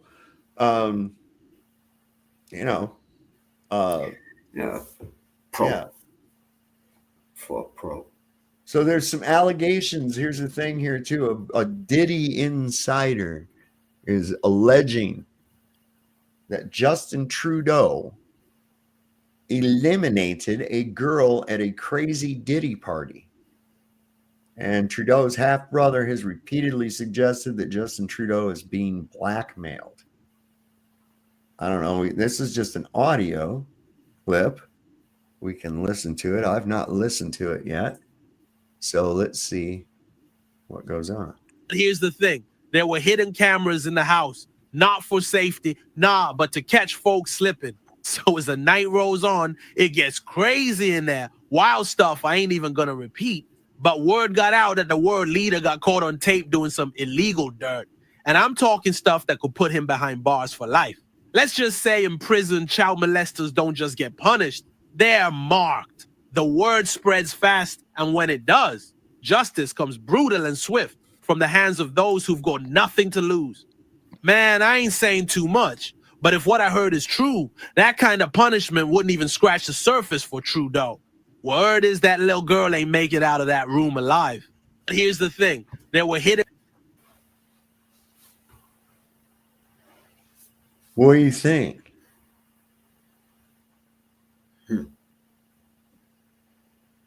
I mean, the guy is really fruity. He really is. And if you listen to him talk and can muster through his effeminate speaking style, I mean, you're really looking at a guy that's in pretend world. He really is, man. He's dressing up in all these different fucking costumes. And his wife has also decided to leave him. I think there was some shit where he came out as openly gay. And that's why they say his wife divorced him. So, yeah, there's a lot of dirt with Trudeau. And, of course, as everybody knows, he is most likely, Fidel Castro's son. Yeah. Yeah. He looks so much like Castro's other sons, too. He looks like Castro. Fuck. He looks like Castro a lot. Yeah. But one of Castro's older sons, they look like they're almost twins. Like, it's crazy. Sure. And I don't have any reason to doubt it. I don't know if anybody's aware, but today we had an insurrection again in the Senate building by pro-Palestinian supporters. And I don't know, will Nancy make a big deal out of this too? Let's see.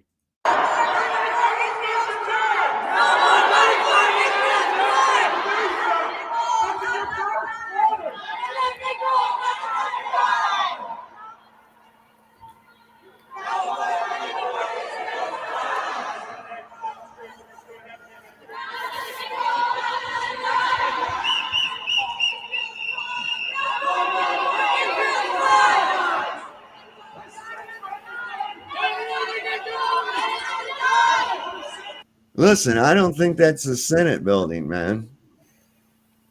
That doesn't look like the Senate building to me. I don't know what it looks like. What is that horrible black thing in the middle of the room, man? Yeah. It's like a tent.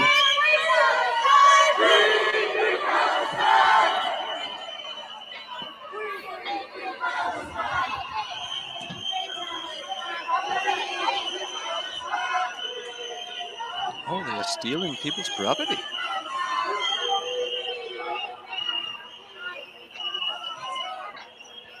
God, they must have whistles or some shit, man. Yeah.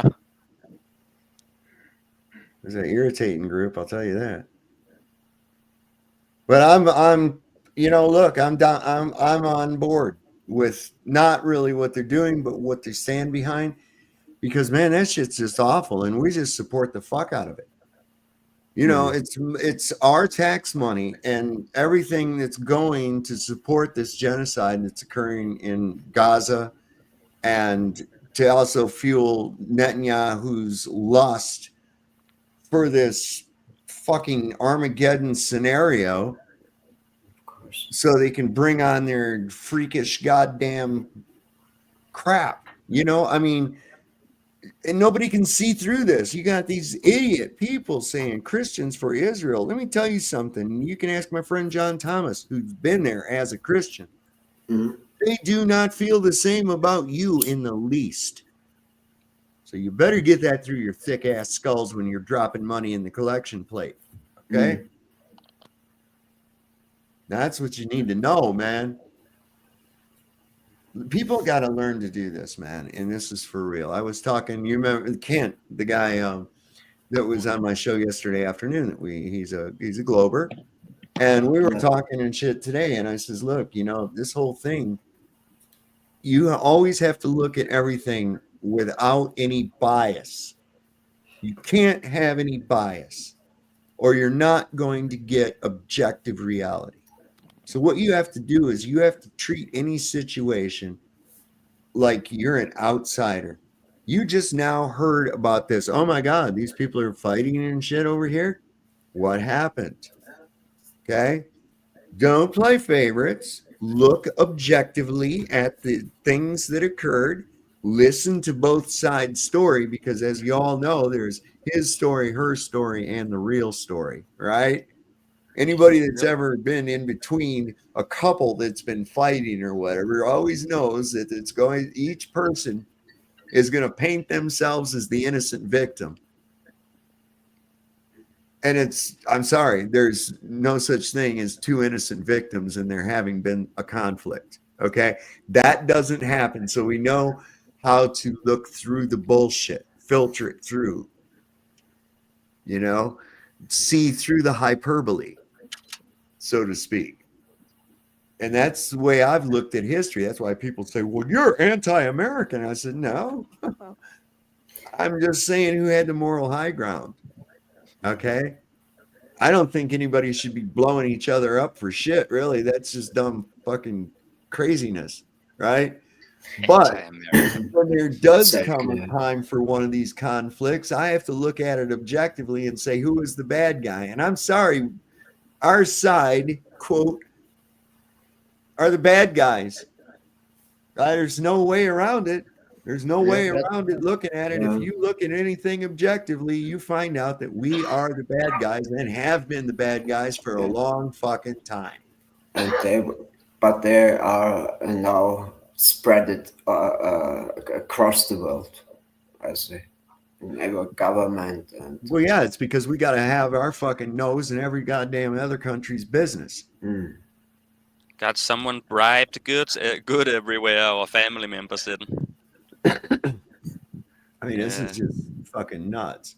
So I'm sure you guys have seen this picture by now of all of, you got Elon, you got Donald Trump, you got Donald Trump Jr., you got RFK Jr., and some other fucking clown on the plane, all eating McDonald's. It's been all over Twitter today. And they're all eating McDonald's, and there's a quote that says, "Make America healthy again starts tomorrow."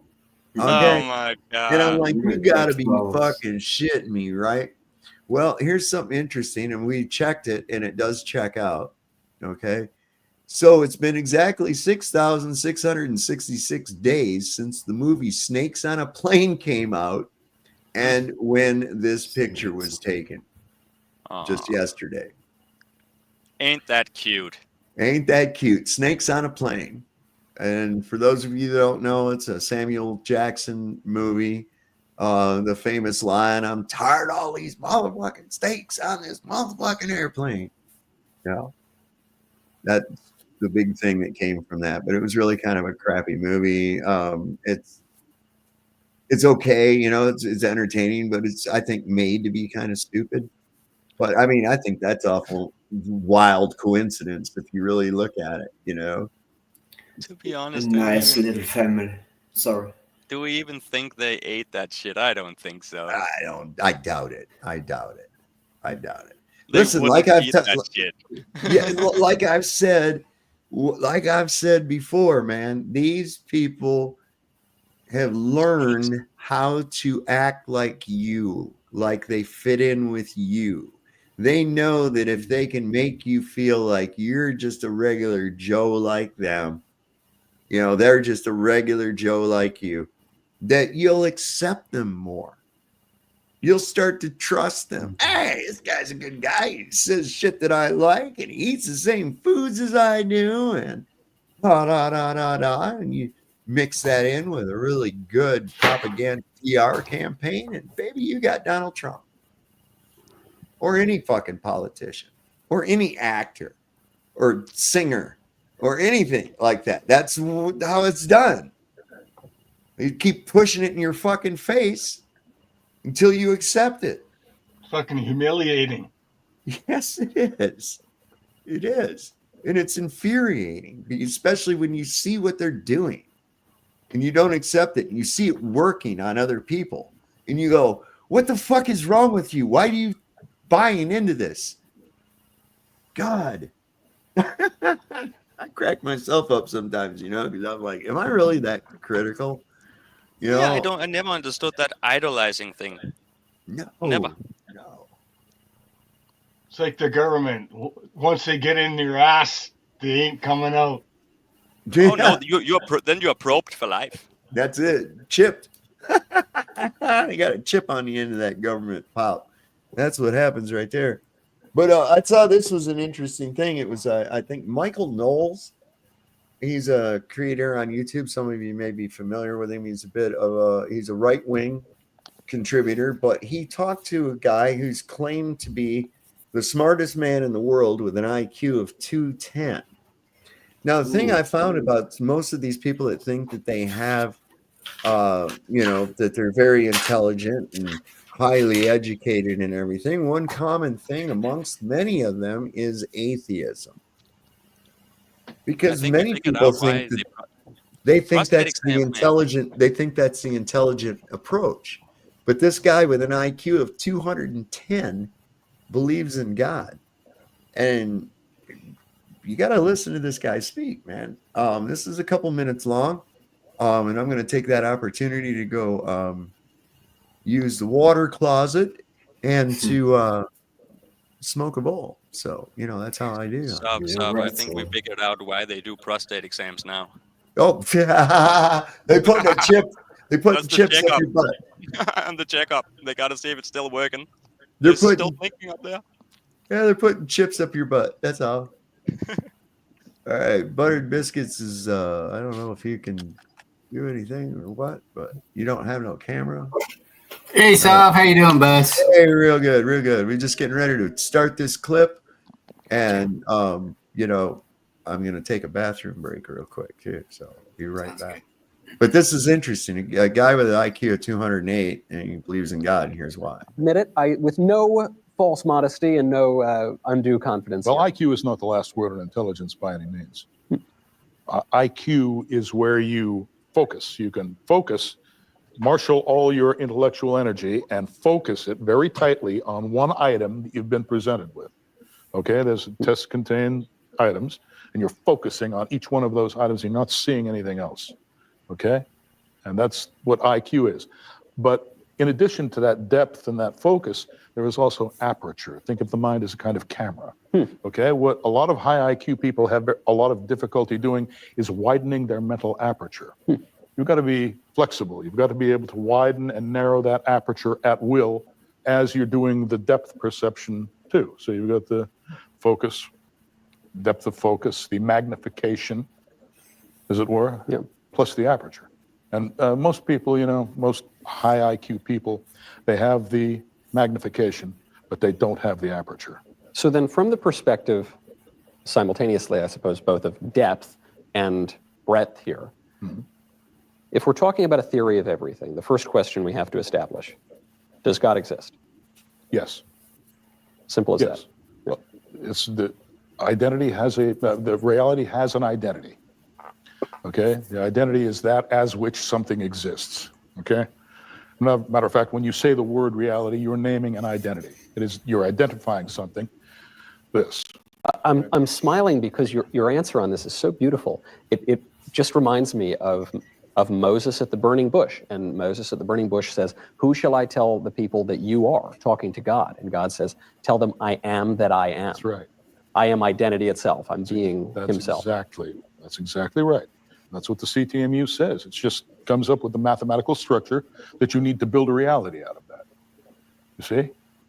So you come up with that identity and then you search it for its properties. You see, once you've built the preliminary framework, then you start deducing the properties of this identity, and you find out that those properties match those of God as described in most of the world's major religions. Right? Wow. Well, yeah. And I think, you know, that what a logical approach. I got to remember to send that to Flatzoid. I definitely got to remember to send that to Flatzoid. Because, that's, I like what he said. I like how he put that. I mean, it's just, I don't know. I found it pretty, I don't know. I just liked it. Sue B Ratio said, you watched this. Oh, cool. Awesome. I wish my cupboards was full of homemade from my garden this spring. Well, okay. But wishing is the start of thought, the creation process. But a wish in itself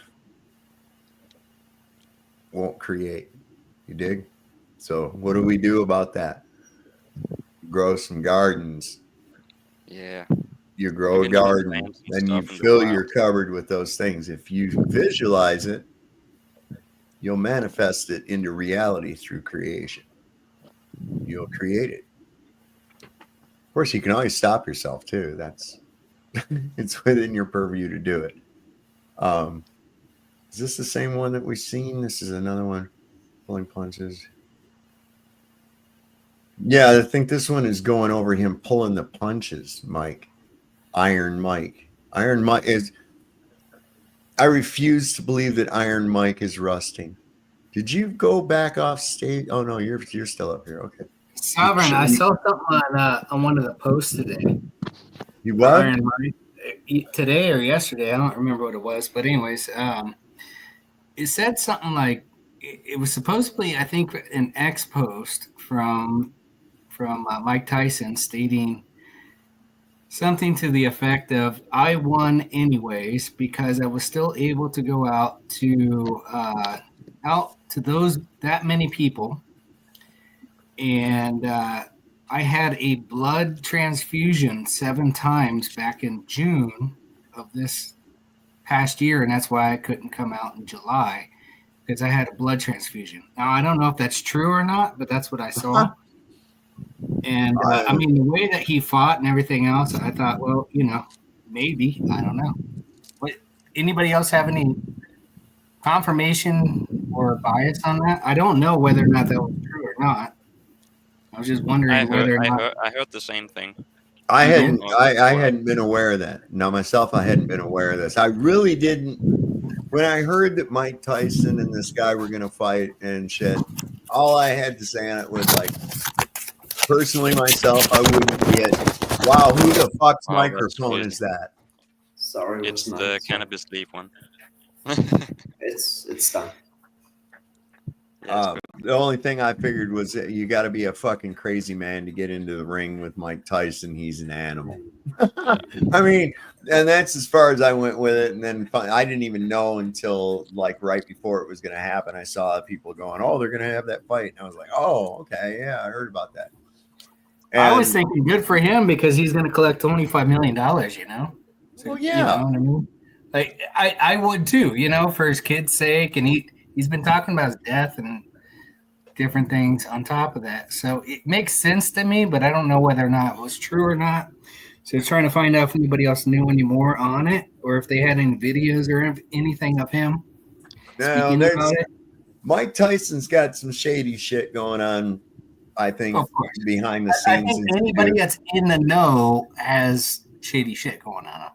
Well, I'm pretty sure that the Tyson is probably one that's been to some of these bizarre parties and shit. Right. I thought it was awful funny that Netflix, you know, they say they're going to stream this thing, but we can't handle the traffic. And so, like I said before, the whole rundown of that is buffering, Mike Tyson's bare ass, buffering. It was like, well, okay, that was worth it. You know?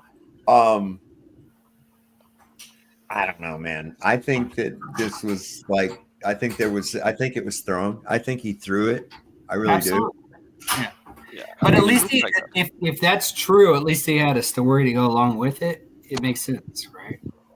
Well, I mean, just like any of the rest of these sports, man, it's all driven by betting and odds, and the house always fucking wins. Okay. But if I was 58 years old and I had a blood transfusion back in June, I'd probably throw it too. You know what I mean? What I wanted to know is, why did he have a blood transfusion? Well, I don't know. Originally, the story was that he had blood clots. So, in other words, he got the shot. Oh, yeah. Okay, let's not say that too much, but you know what I mean. I got you. Oh, yeah, he was having coincidences, and he tried to revenue it through blood and that would make sense to me, too. So, I don't know, like 1 and 1 is 2. So, I mean, you start adding up the digits and, Well, you know what's what I mean? the testimony that we hear from these elites, such as Jeff Bezos, who have freely admitted that they go and have transfusions of youth blood regularly? True. And why do they do this? Well, yeah. So, if you did that knowing that a fight was coming, you know, I don't think it would be a debilitating condition whatsoever, especially that far long ago. You know what I'm saying? But if you saw him gasping when he sat down, people were saying that it was something about the cold water or something put on him. But he was really gasping. Like, he was hurting. Well, he wasn't really doing anything, so it doesn't make sense. But, I mean, as we get older, it is, it's true that as you get older, your body doesn't work like it wants to. Well, as I always like to say, it's hard to say without knowing. Yep, that's right. Amen to that. It's hard to say without knowing. That's just him. But hey, $20 million. What would you do, Sav? Right. Well, it looks like an endorsement for Kamala. You can do that. You don't get quite as much, but you don't get hurt either. You know what I'm saying? Right. These people, she was literally paying celebrities huge sums of money to. I guarantee Trump made more than $20 million. But anyways, we'll just put it there. Yeah, I was a bit taken back when I saw that Donald Trump has these ads wanting people to give him money for his campaign and shit. And I'm like, look here, Richie Rich. We're having a hard time out here, motherfucker. Seems to me you got a lot of money, a lot of houses, a lot of cars. Why don't you go ahead and take care of your own motherfucking campaign? How about that? Right. That's what I'm looking at. I was like, fuck you, Biff Tannen.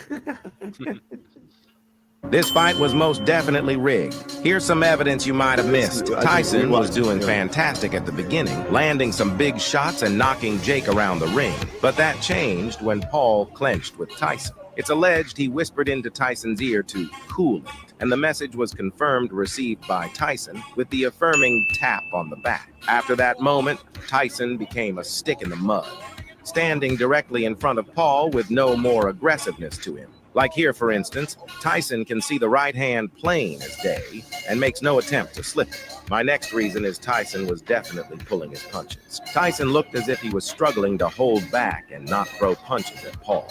Here's a perfect example. Tyson deflects the shot off his shoulder, comes up in perfect position to land a counter right hand, but does nothing. Very uncharacteristic. And my final reason is Tyson biting his glove. The reason he was doing this was to remind himself not to throw punches and let Jake control the pace. Was this fight a fake? Let me know in the comments. Yeah, we watched that. I didn't know if you'd seen that yet or not, Biscuits. But that's that one right there where he had, that was fucking totally open. Iron Mike would have at any other time in history would have taken that motherfucker with a right there. Boom. It would have been done. And he just didn't do shit.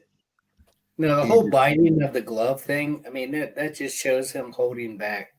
Mm-hmm. That shows he's doing something he doesn't want to do.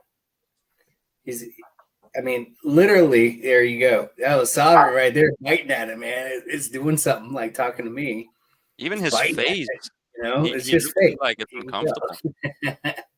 He's letting him on, but I'm gonna bite at that biscuit right here. That's it. So you can just see in his face he doesn't like the whole thing. He looks like it's frustrating and confusing. Yeah, he has a biting affliction. Zerzu Zinkwin says that he has a biting affliction. As well. Yeah.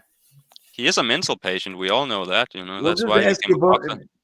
Ask Evander Holyfield, man. Now, just think if Evander Holyfield would have been as cool as Donald Trump, his ear would have grown back, man. His ear would have grown back. Yeah. But he in 2 days. In 2 days, man. In 2 days. He lacks that MAGA power. See, that's what it is. Mike would have kicked his ass if it was a real match, and it wouldn't have taken long either. Hey. No, he wasn't himself. But whatever. Why am I going to support somebody that is part of it, Yeah. Hey. So I don't know. Anybody remember Suarez, the soccer player who had the biting thing? No. I've not been a big follower of soccer, though. He was a top world soccer player, and I think he played for Liverpool at one point.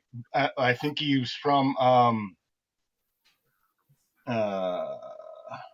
South American country there. Suarez. Brazil? Oh, I think I saw a clip about it once. He took a chunk out of somebody right on the field in the play. Man.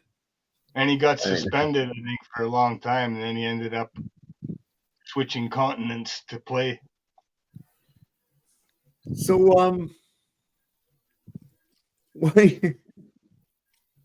what's your view on what will you be wearing to the upcoming war? I kind of wanted to get into that tonight. I mean, we know that Biden had authorized the use of U.S. long-range missiles by Ukraine into Russia, and immediately Russia began using them. This comes at the same time as more than 10,000 troops have joined the Russian forces against Ukraine. See, because they're allied.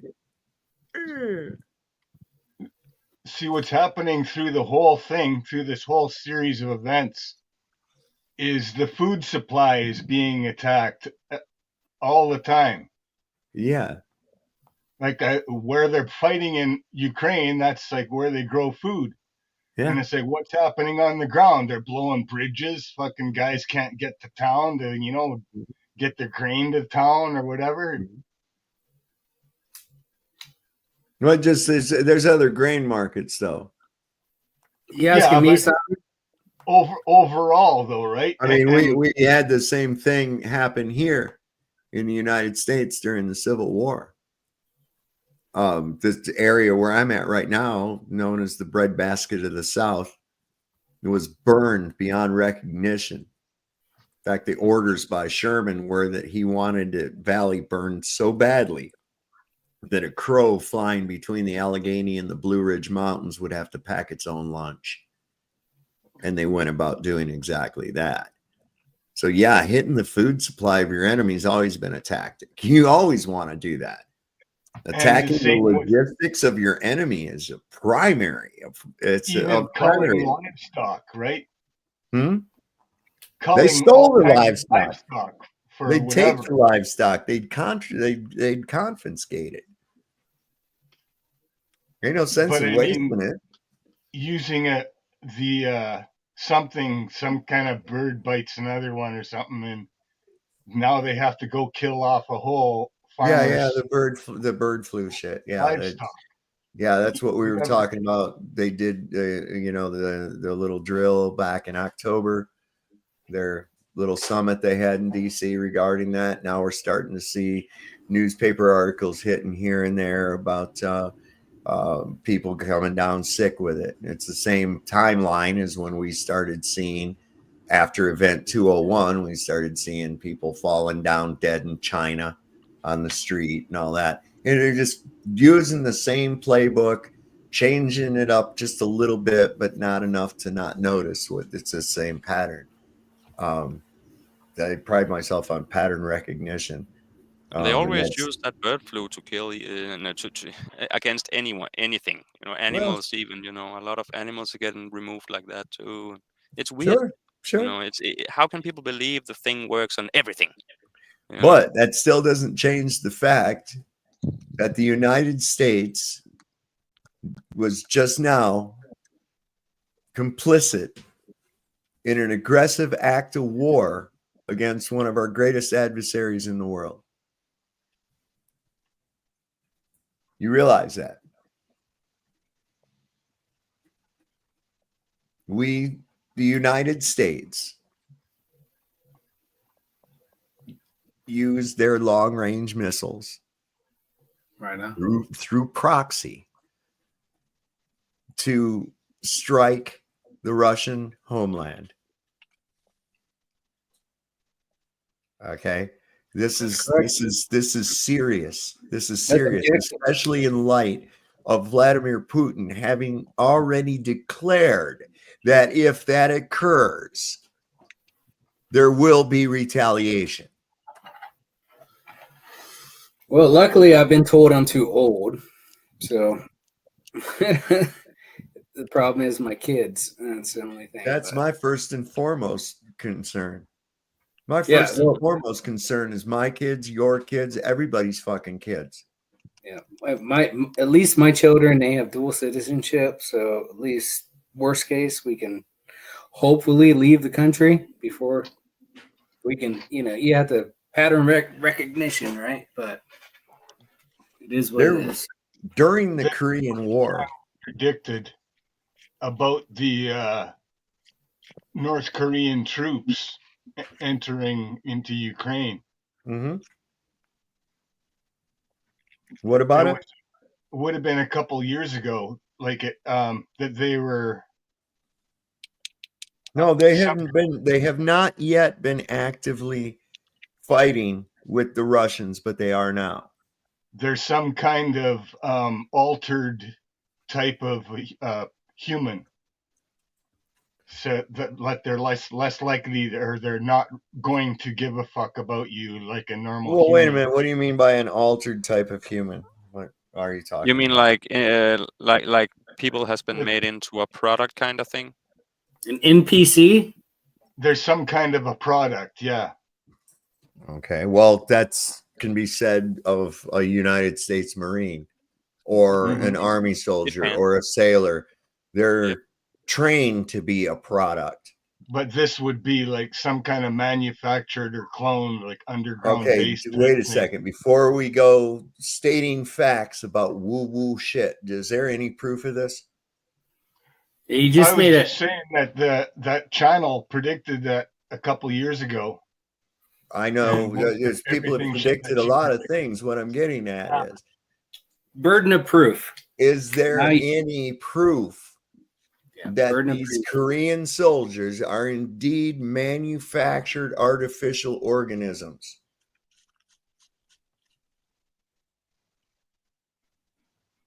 What is there any proof that they even exist, or is it just something the media is playing us with? Well, I know that through Pentagon reports and things of the such, and there again, yes, you're right, information we're provided with.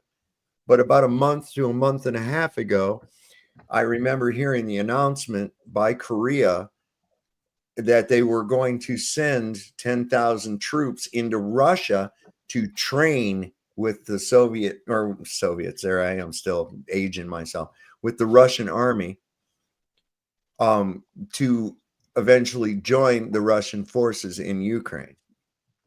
And now the report that just came out is that they are in Ukraine now. Now, I didn't hear anything about them being artificial organisms or clones or anything else like that. I'm not saying it's not within the realm of possibility. I just have a lot of doubt about that, especially when you got so many goddamn Koreans you could just use as soldiers. So it would be just like a mopping up crew sort of thing, just to clean up the neighborhood of any remaining stragglers. What their mission exactly is, alongside the Russian army, and actually integrated into it. One of the curious things about that, they as soon as they got into Russia to train with the Russian troops, and it's a security measure against espionage, is that they arrived in Russian military uniforms, they train in Russian equipment, and they wear Russian uniforms and carry Russian weaponry. So what their actual mission goal is in that, I don't know. I'm not privy to that information. I'm sure that it's highly classified.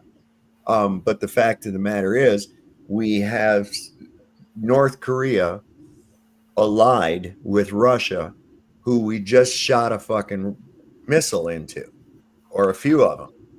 Okay, that's fucked up. That is really, really fucked up.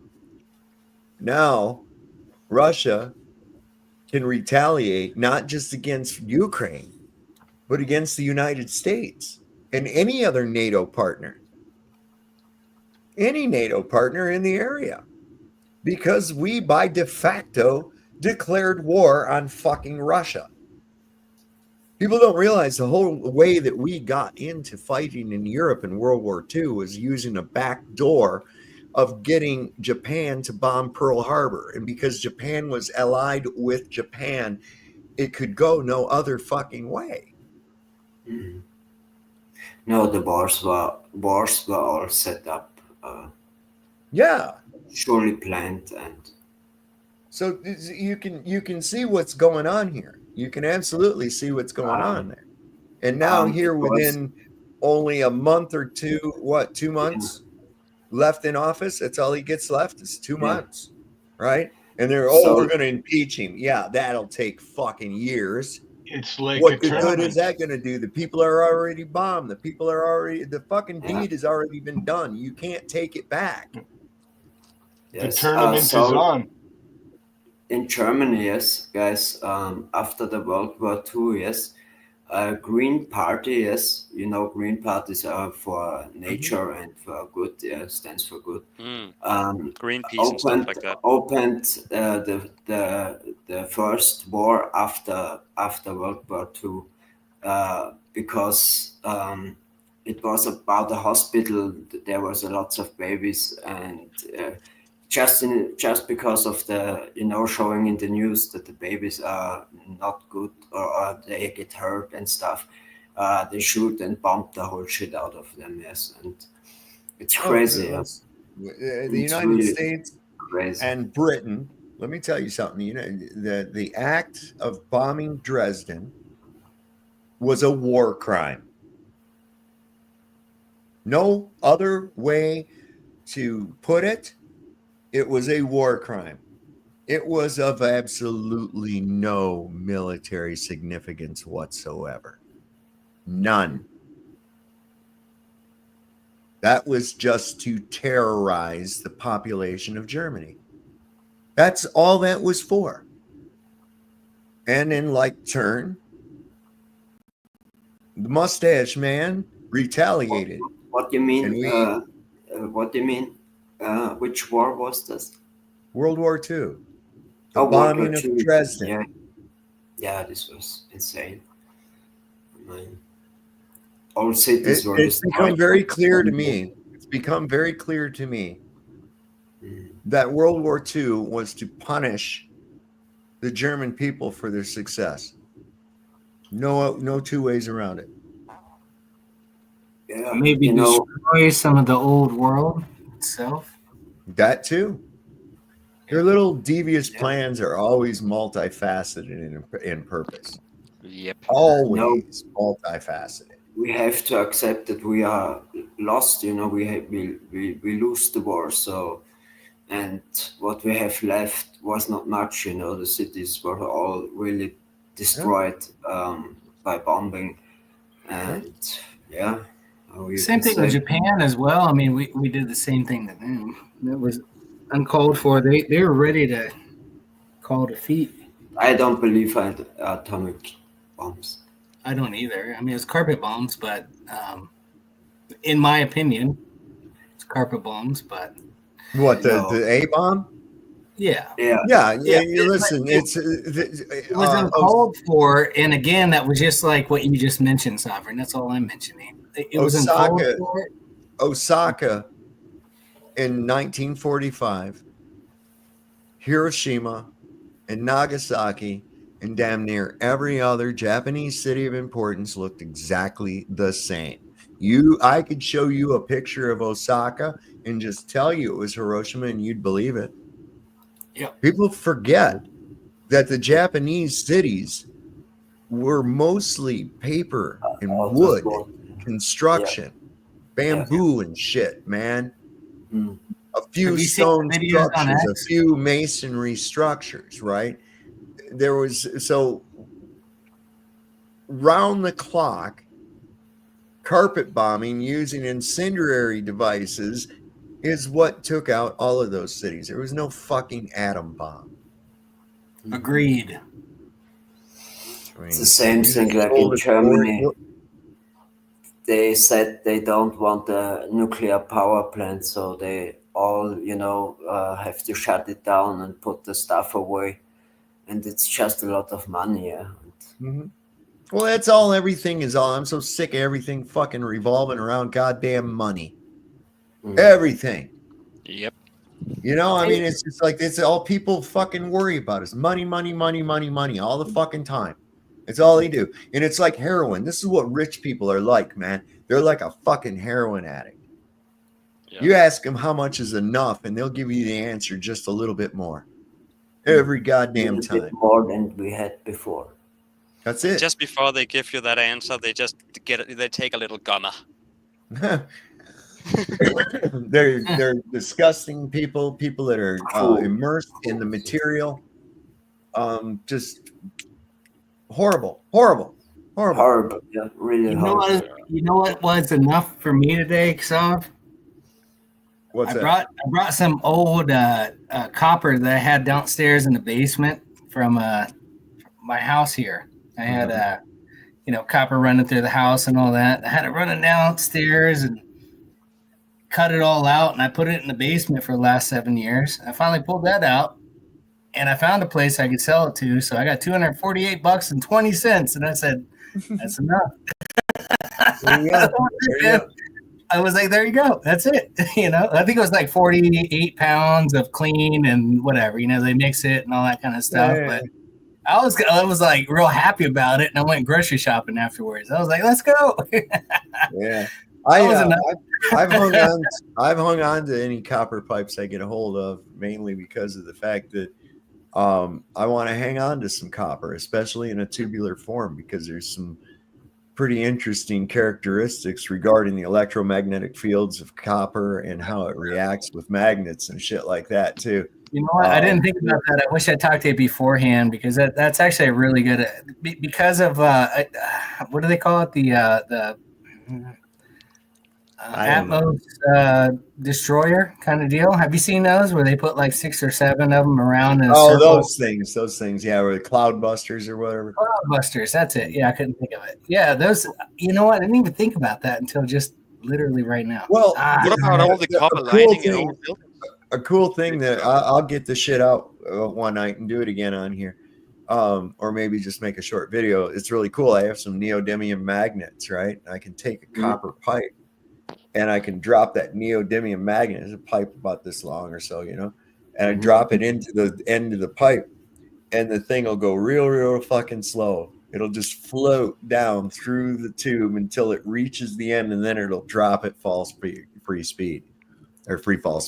It's really crazy, and it's like, what the fuck is going on here, man? This is wild.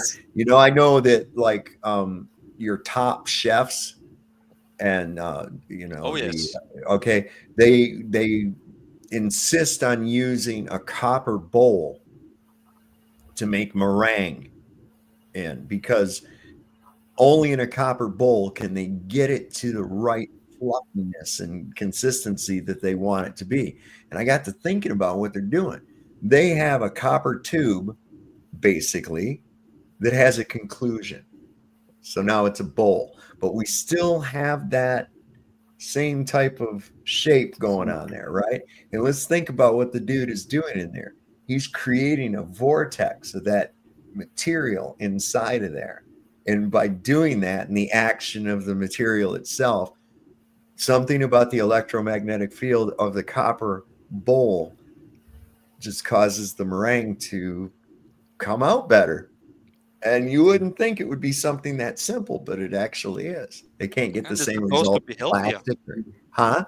Friction. Yeah, it's supposed to be healthier eating from food made on copper and silver, and it's killing bad things in the food too. And Absolutely. Copper kills bacteria, a lot of bacteria. Silver as well, but copper is the cheap version. What? They pushed us away from the natural, lifestyle, They took that away. They took that shit away and then give us a wonderful thing called Teflon, right? Teflon was first invented as a coating to go on fucking tanks, right? You guys know that, right? Yeah, it's insane. It's not good for you. Trust me. It's not good for you at all. It's great on the bottom of the curling sheet. Yeah. So let me go ahead and play this thing real quick. And I got to get my dog some water, but this is really good. I like Caleb.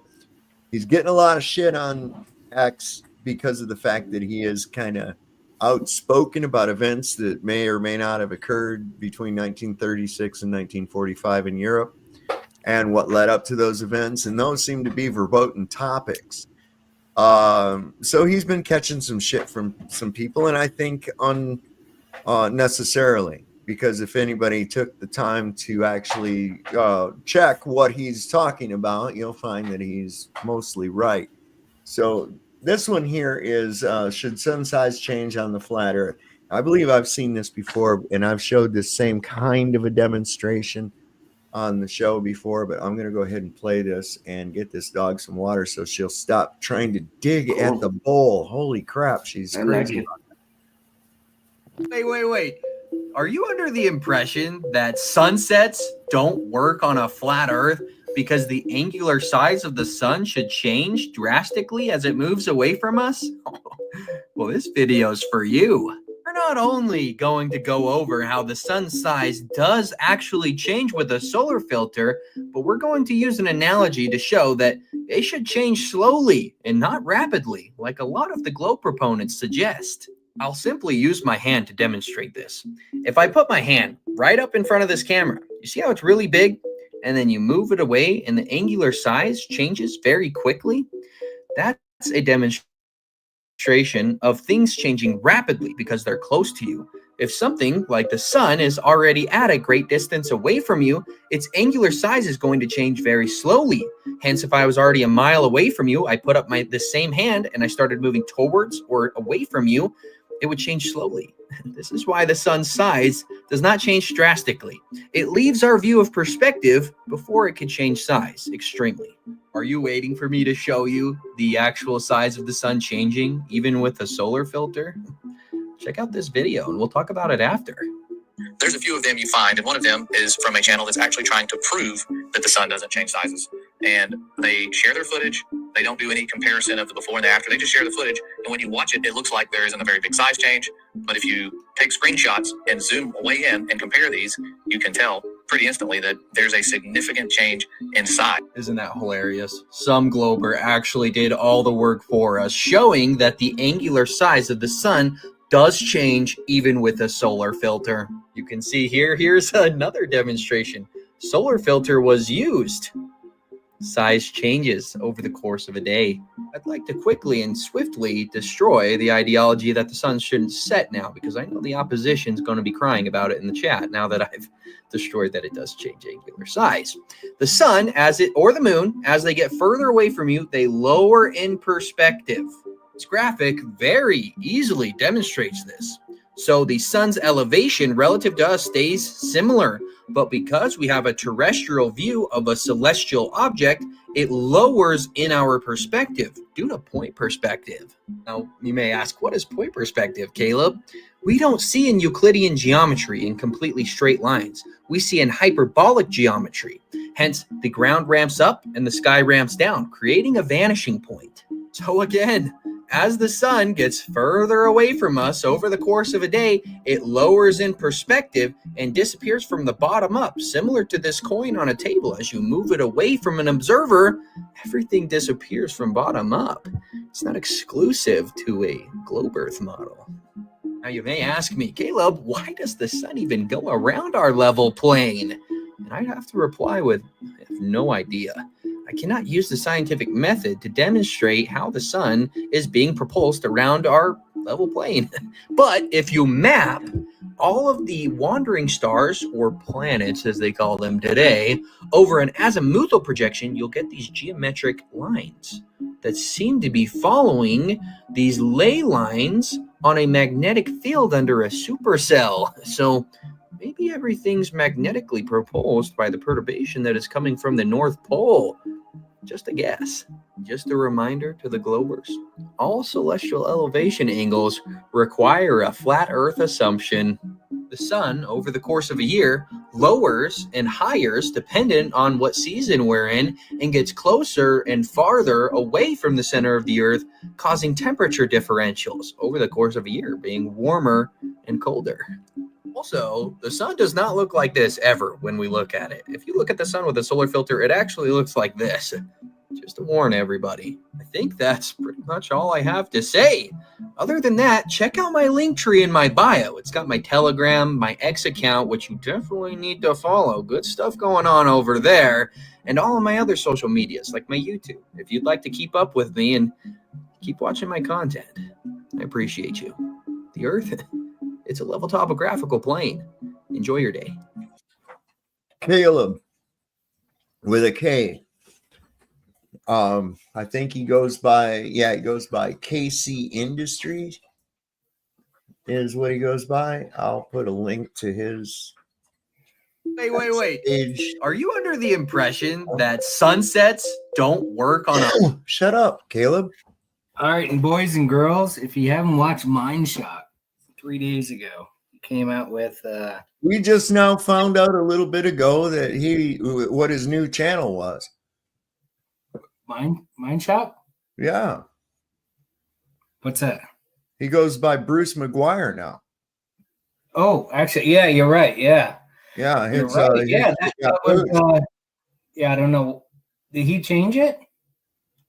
Yeah, no, he lost his channel. Oh. Ooh. All right. Well, anyways, 3 days ago, he played Shitty. Witsit and Bryant and Jaron and all of them. Yeah. Who else was there? And that was a great video. If you guys have not seen that, I just suggest watching that, because Bryant, in this very instance of last video we just watched, he was more or less like, no, it doesn't work like that. No, that's not how it works. That's not life. That's not how it works. I was down in Florida, and I lived down there, and I watched it for an entire year, and that's not how sunsets work. No. Who said that? Bryant. Who's you Bryant? Haven't watched that video? Bryant. He's a astrophysicist / professor. I don't know if you watched that one. In other words, one of these giant about a year ago. What's that? Okay. I said one of these guys that just kind of shows up. Yeah, but he showed up about a year ago, I think it was, when this was done. But a lot of people are asking him to do a logical analysis on it. He finally got to it. So I watched that a couple of days ago. It was pretty good. We put the link to Bruce's new channel in the chat earlier. I'll put it in again here in a minute. I want to touch on. Yeah, everybody subscribe. He's he's got logical analysis and that kind of stuff. So just listen to him and So Yeah, well, I'm not really, I put the link in. People know who he is. We can get to him. He's not in any great need of subscribers, and we don't have to puff him up here. Everybody knows Bruce. I think he had 2,000 subscribers last I checked. So I would like him to get up there to like 10 or 15. I'd like to see mine get up there too. Yeah. So I wanted to touch on Wuhan Sniffy's comment over in Rumble. They said if they are planning World War III, they would need a draft. And more importantly, they would need to convince normies to go along with it. And he seems to feel that it would be through a false flag event. What do you think? I think that would be perfect. That's exactly probably what's going to happen. I think it would be perfect, but they don't need it because people are brainwashed. So yeah, they're out there in their fucking world. They're going to do whatever they're. Oh no, that's because they're brainwashed. That's why a false flag event like Pearl Harbor would get people on board with the retaliation. But the reason they needed Pearl Harbor was because there was retaliation against them going to World War II. Right? No, Pearl Harbor is what got us into World War II. Correct. But there were people that were out there that were skeptics, like you and I, that were saying, no, we don't need to go. We need to worry about ourselves. And then they performed that. And then all the people that were on the fence completely came over. Yeah. Right. That's what the guy is saying. Yeah. That's exactly what the guy is saying. That's the method they use. Yeah, precisely. It's all part of the Hegelian dialectic, of course. It's just always. They have trained you. They spent 12 years or more training you to be reactive and not actionable. Okay, so you're perfect candidates. Everybody's perfect candidates. All I have to do is push this button, you'll do this. I push this button, you'll do that. It's all feelings. Yeah, it's conditioning. Program. It's all conditioning. I mean, every single last bit of it. Did I put that over in the Rumble side here? Yes, I did. Okay, good. I was putting Caleb's link on X there. He is not allowed on YouTube. That's just how it goes. And because the subject matter, and of course, like YouTube told me, it's controversial subject matter that is harmful to people. And I'm still waiting to see a death certificate with controversial information listed as the cause of death. That will be interesting. That will be the day that I will remember 100%. I'm trying to find some more information if there's anything new on that, because like I said, that strike was only a few hours ago. And the fat lady ain't sung on that one yet. You know what I'm saying? Coinciditis. I don't know. That was a dumbass move. And I think, well, there you go. You did that, Biden. We're going to impeach you. I'm like, well, there you go. That's going to unfire the missile, right? Jesus Christ. That's like shooting somebody in the face and then say, oh, no, man, I'm sorry. I didn't mean it. Well, it doesn't fucking matter. It's already done. You can't take it back. That's why you got to be careful about who the fuck you vote for. And if there ain't, if you're even going to get in that game, my God. I never went to the vote. So. Oh. I never went to the vote either. People that go, though, and willingly, they're thinking their vote counts. And they willingly go into a booth and vote for a fucking rutabaga. Literally. Joe Biden's like a fucking rutabaga for president. If you believe that whole little fucking scenario and everything, and you believe that your vote counts, that's what you wanted, man. I can't imagine anybody wanting that.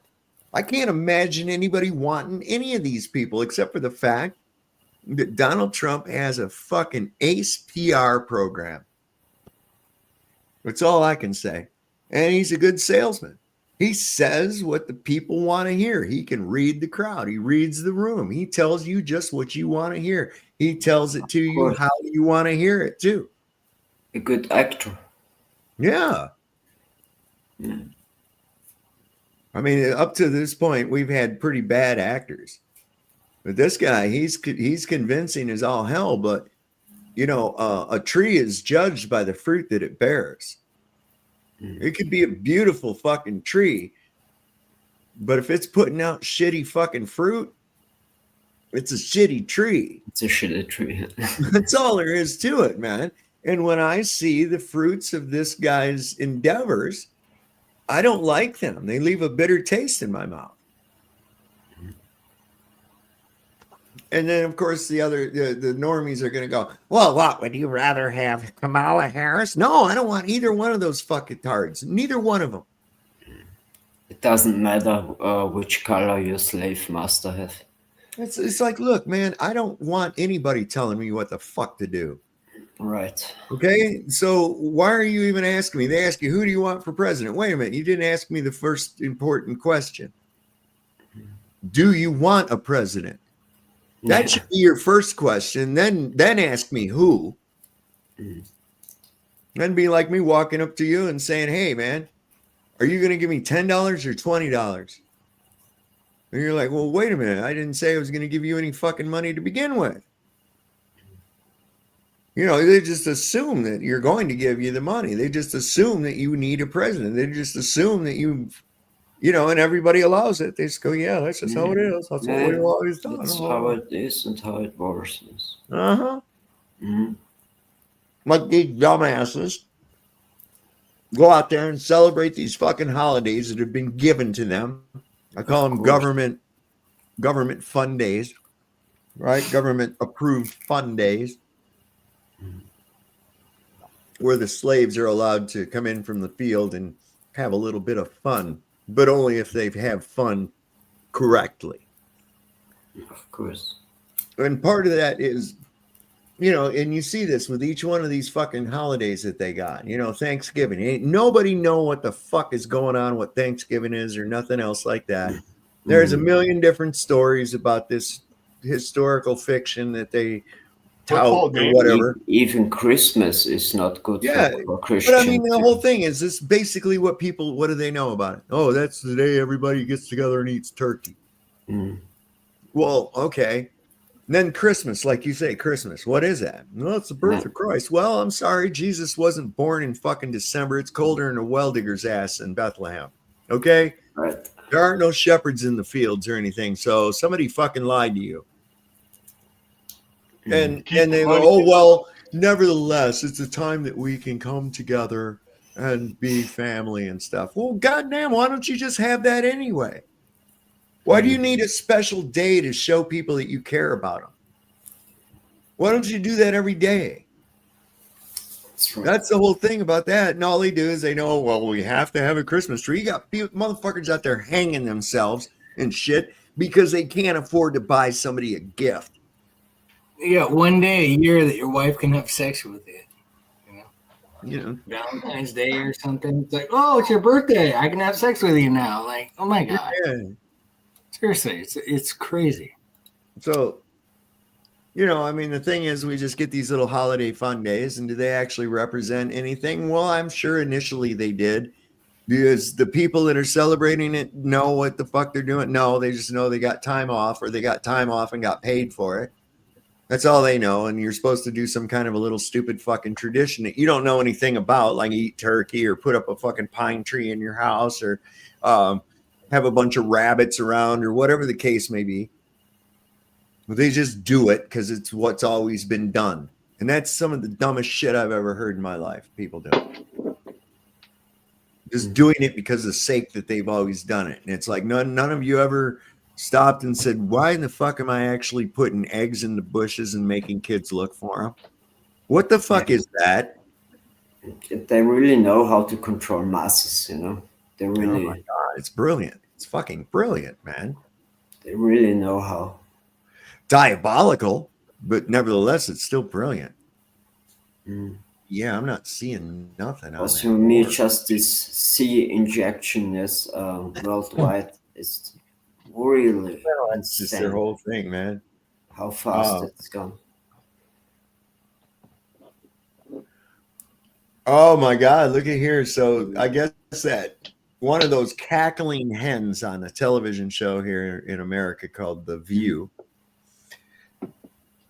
That's that one that Whoopi Goldberg, and they got that Joy Behar beast is on there.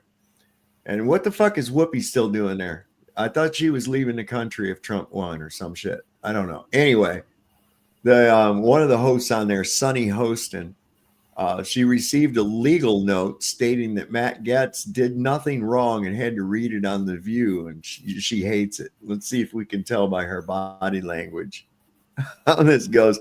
I love it when people have to fucking admit when they were being a shit. I love that, man. On screen.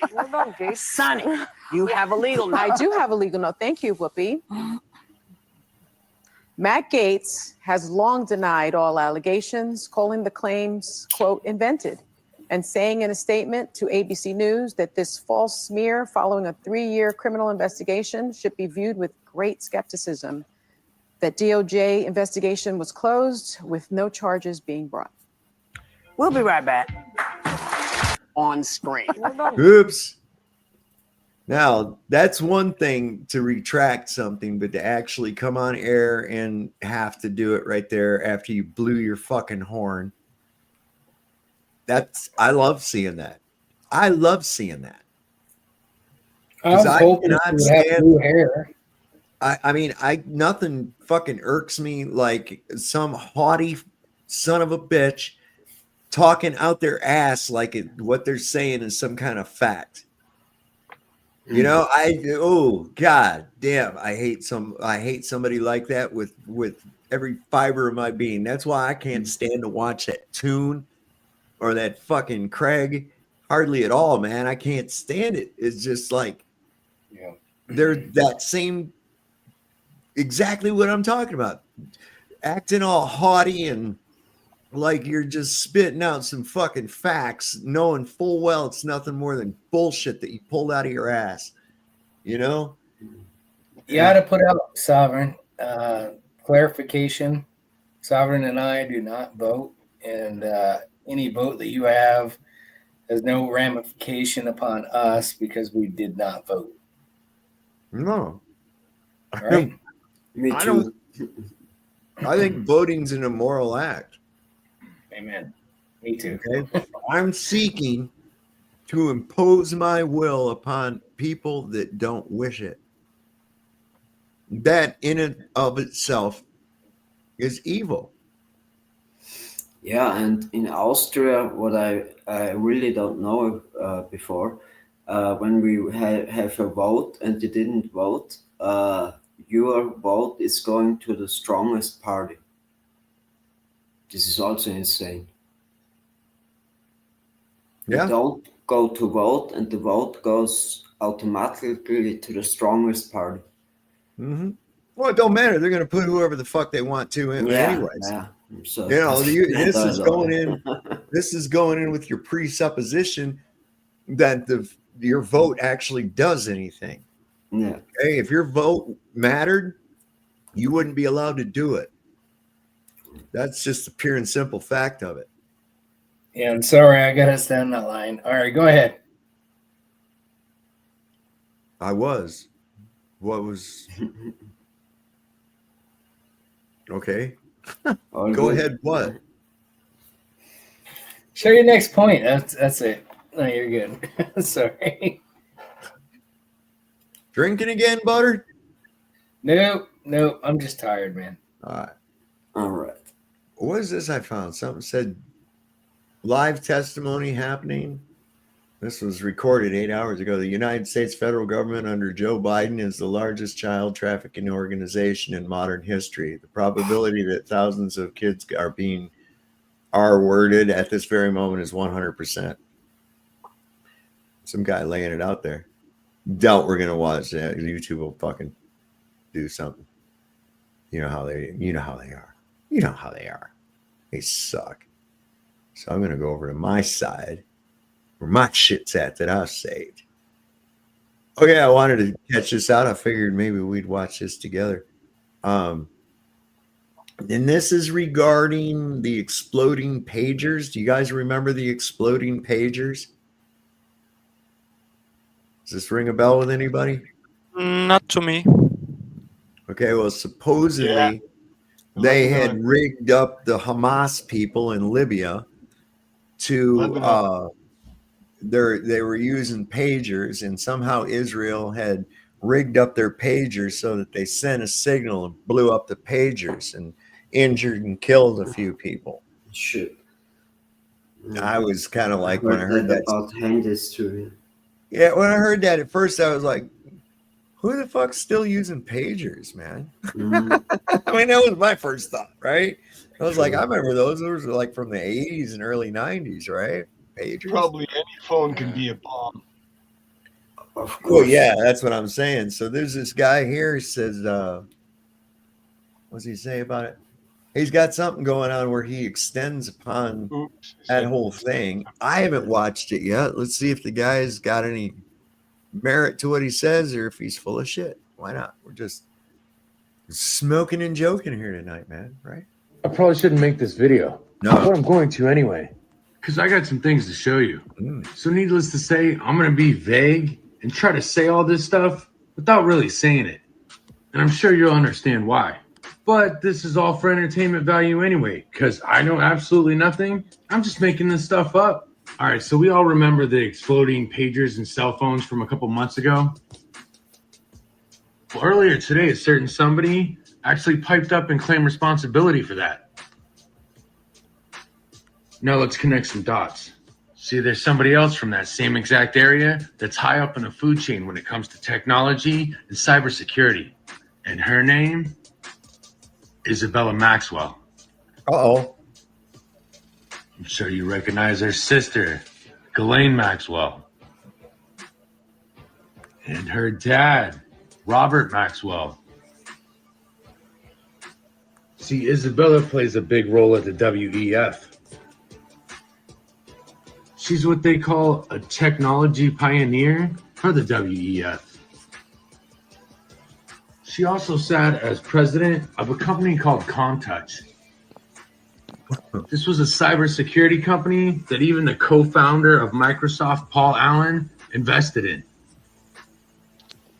And even though it was later rebranded to Siren, this is still to this day where a lot of your cloud-based cybersecurity comes from. Now, Touchcom or Siren isn't the only cybersecurity company from that area. So is the NSO Group. This is a company that provides cybersecurity for government agencies. This company might sound familiar because of a little thing called Pegasus. Tonight we'll take you inside the growing, shadowy global market of cyber espionage. We look specifically at a controversial Israeli company called the NSO Group, valued at nearly $1 billion, that says it developed a hacking tool that can break into just about any smartphone on Earth. NSO licenses this software called Pegasus to intelligence and law enforcement agencies worldwide so they can infiltrate the encrypted phones and apps of criminals and terrorists. Problem is, this same tool can also be deployed by a government to crush dissent.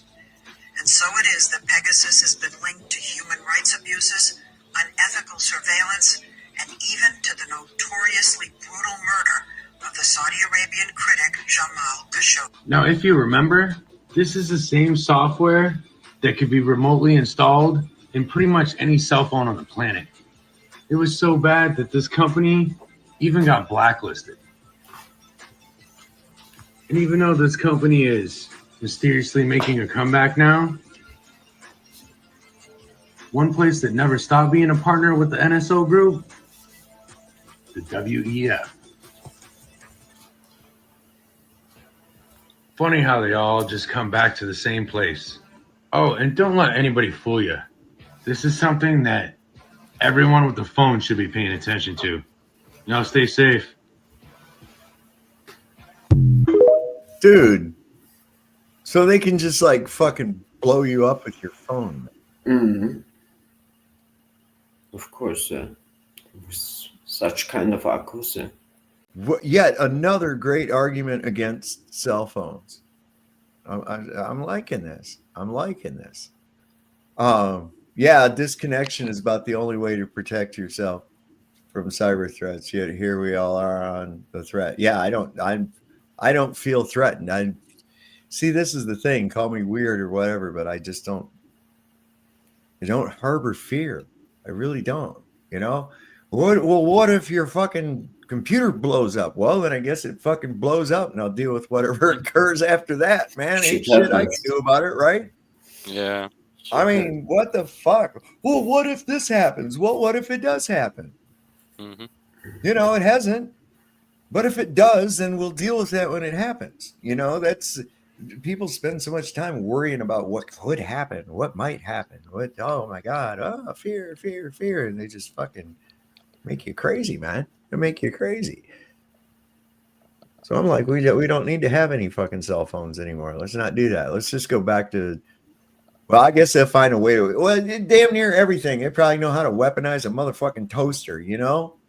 At this point in time, everything they do, every time somebody comes up with any kind of a technology or whatever, the first thing they do is figure out how they can hurt or kill someone with it.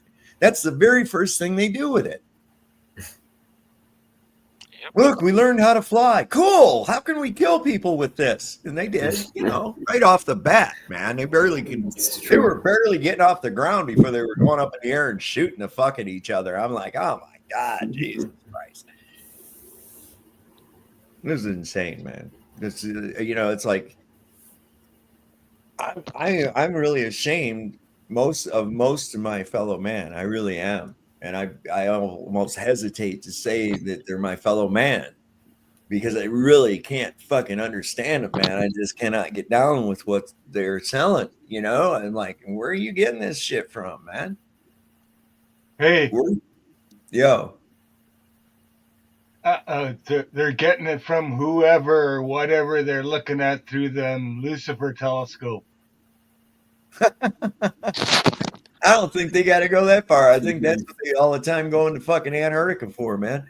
Yeah, well, what's it for? They're looking up there for some kind of information. Are they? They're getting some kind of. Or are they really looking at things, or you know, and doing all this astronomy and stuff, or is it basically that just a show? You know, hey, there's people coming. Get out, look through the telescope and shit like you're working. You're busy. Here comes the tourist. You know, beep, beep, beep, beep. I mean, whatever they're doing, you know, I probably believing that there's a bunch of planets and fucking shit flying around out in space, millions of miles away, and all these unfathomable distances. That's probably what they're doing, right? Huh? Vatican. Yeah. They have those telescopes, and apparently they have a concave lens, and it's like looking into another dimension or something. So they must be looking at something or getting some kind of info or download from something that hates us. I don't know. Maybe it could be they just got a big fucking kaleidoscope they're looking through for all I know. I don't know. You know what I'm saying? It's like a lot of this shit they got set up like everybody, oh, Area 51, Area 51, Area 50. Well, Area 51 ain't nothing, man. Go to from, right? Who or what are they getting it from? Getting what from? What stories you're just asking where are they getting this shit from? Well, yeah. I mean, you're telling me they're looking through a telescope and what, reading skywriting or no, that we know that's out there, and you're asking where are they getting this shit from? Like something that doesn't like us. Yeah, I agree. I agree that it definitely comes from something that's not human. Nothing, not as far as it's not us. It's not like us. Like I've said before, these plans and these things that are placed upon us like that are well out of the realm of being able to be orchestrated and planned by, or even thought up by a mortal man, I believe. much less to implement it. And therefore, I think that these plans are devised on another plane, so to speak, or another level, and using willing participants amongst our population, they complete their deed. You can get people to sell out. The old adage, everybody has a price, seems to be true. So, yeah, you're on the right track, but I don't think that their telescope has a whole lot to do with that. I think that it's just basically there is some kind of, I don't know, for lack of a better term, entity that is calling the shots. They're And putting using a lot of money into something that's fake. So what is the money really going to? It's going I to don't something know. that's going to the real Well, tech. look, okay, so priests really don't make a lot of money, right? And this thing is owned by the Vatican. The Vatican is in a position to go ahead and pay a certain amount of money to some astronomers and shit, but there's not going to probably be the top paying job for astronomers. Okay. So I don't know. What are they looking at? What are any of them looking at? You know, much whether it's the Vatican or Wisconsin State University or whatever the place may be. What do astronomers look at? They look at things in the sky and make assumptions about what they are. Stands to reason. They're Jesuits. Why wouldn't they? That's the way I look at it. Yeah, I think the orders, I don't think they use that type of thing to communicate with it. I think there's direct communication. I literally think there's direct communication. There's some of these entities. Start looking into what a Pindar is. So the whole world thinks they're looking into space. Yeah. Amongst other things, then they can concoct stories about it and tell you little fearful things like, oh my God, there's an asteroid the size of New York City that's going to narrowly miss the Earth. But now they've started giving sizes in groups of animals. You know, an asteroid the size of 100 sheep is headed toward Earth and will narrowly miss it, you know, and it's like, oh, fuck, we could go out like the dinosaurs did, you know, and it's like me sitting here going, there ain't no fucking rocks coming from space, man. Just relax. It's cool. All right. You know, so no, but I do believe that whoever is orchestrating, you know, not necessarily the tools that are being used to fulfill the plan, but where the actual orchestration of the plan comes from, I think that's beyond mortal men. I really do. Because it's brilliant, as diabolical as it is very, very brilliant. And I think above the brilliance of a mortal coming up with the plan, there would be too many flaws in it. And this is damn near perfect. Unfortunately, it does still have a few chinks in the armor that have allowed us to see through the illusion and figure out, you're not telling me all the stuff I need to know here, man. Hi, Lowry. Hey, buddy. Hey, Lowry. I just caught that little bit about inversion, which is like a really powerful subject. The actual beauty of, not I want to say beauty, but the actual, how do you word this? The actual, the genius of the inversion, the genius of the deception. Is Magnificence. It's a complete inversion at every level. It's inverted at every level, on every stage, at every place. When you take something like this and you curve it, and this is just the ball thing. That doesn't even count like the rest of the subjects. Everything has to be perfectly inverted, all the way down to the last step. You know, and like when I really, I caught it when it was 2015 when we all got into this whole stuff. I was like, damn, that's some gangster shit. Are you the? Sorry. Yeah. Go ahead. No, I'm listening. That was my thing. I'm just getting something queued up. Yeah. And I was like, damn, it's that much. It's very much like the when you want to look at the exact inversion, and I call it the inversion, which is like basically the opposite of what you see, which is the ultimate fooling somebody. father of lies. You could go biblical with it if you want to or whatever. You have to turn something upside down completely to control an entire population. And I've been through went through a couple of shows, Saba, tonight, and we were like that theme kept coming up. It's like they want you to believe the exact opposite of what your senses see. And this is nothing new to your broadcast, Sab. And it's like when you finally understand how the inversion works and you see it, you're like, oh, holy shit, we got to walk this thing all the way back just to get some levity and or just to get ourselves back to at least halfway normal about where we live. Yeah. And that's a tough thing.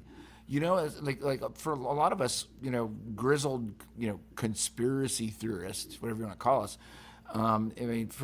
It was easier for us to see it, but then the real weight comes on your back, and you're like, oh, holy shit! How are we going to convince all these other people that that's what they did? It completely inverted your reality. No matter what section you think you know about the world, they turned it upside down. And I say they, we could say the powers that be, the controllers. We pretty much have them identified now. They did that exact thing. They inverted it. And even to the smallest little thing, they turned it upside down so that you would have to fight back. And then they tell you that you're doing the wrong thing when they're doing the thing that they're doing. They're claiming that you're doing it. How fucked up is that, dude? Soft? I know. Completely. It's fucked up, man. I've never seen anything like it. It's like it's diabolical. Well, that's what I say. It's brilliant at the same time as it's diabolical. I think magnificently orchestrated is a good way to. It's clever as fuck, man. Yeah, it's very, very clever. Very clever. You look at it. Go ahead. Yeah, and the thing about it is that part of the whole spell. Okay, you got to look. There's 4 cornerstone types of alchemic magic being used on us at one time.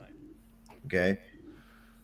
And that's why I think that the true nature and cosmology of our Earth is one of the linchpins in tumbling the Jenga tower of deceit, as I call it. It's like pulling out the bottom fucking block on a Jenga tower. And I say that because once you realize the monumental aspect behind the lie and the fact that it is a lie, that's when you start to come to the realization that, oh my God, what the fuck else have they lied to me about? Right? And you go through a period of mistrust of everything for a little bit. But then you learn to be able to objectively look at these things and say, is this part of their little illusion? Let me look a little deeper into it beyond the surface.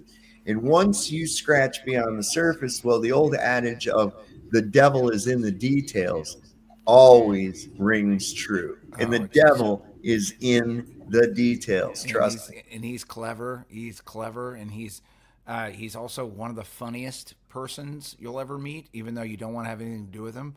You call it metaphorically the devil, whatever you want to call it, but like it waxes biblical so complete when you understand the father of lies. You understand the inversion of like what you're up against as a human being. If you're awake in this world and you're walking through it, you're literally like every day it's like that's fucked up. Why is it like that?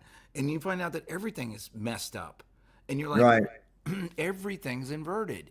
And so like, getting that inversion back up to at least some sort of equilibrium is a struggle.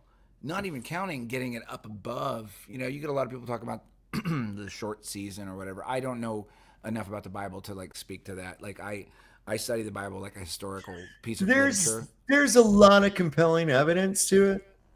And there's people that are critical of the theory too, that state that there's other things within Scripture that state such and such. But I also, on that subject, I have to actually look at the physical evidence beyond Scripture itself too.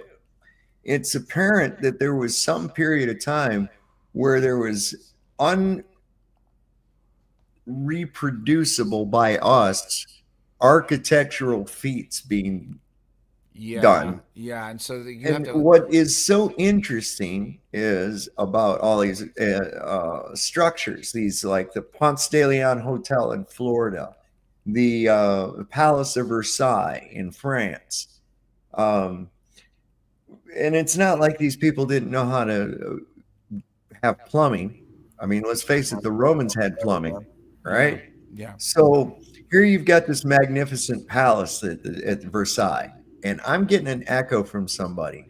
Hold on a second. Let me check mine. Let's see. Yeah, ride your mute, guys. I don't think I have anything else going. So It's a 500. It's a 500 room palace. I'm still hearing that echo from somebody. Let me try. Yeah, Let me see if it's me. Let me see if it's me. Yeah, it was you, Lowry. No, it's okay. Yeah, it was Lowry. All right, so anyway, the Palace of Versailles. I'm still hearing it. Yeah, I don't have it. It's not on me. Yes, it is. Where's my speakers on at? Your speakers were on. Oh, sorry, Sof. Working on it here. Yeah, what you're talking about is. Yeah, I've really been trying to say what I'm talking about. Yeah. Okay. So what I am talking about is a magnificent 500 room palace. There's 5 floors, 100 rooms on each floor. Gravity fed, quote, fountains with water from the Seine River, feeding these magnificent fountains out in the front and around the palace. Not a single fucking place to take a dump or a piss anywhere in that building. Why? Isn't that weird?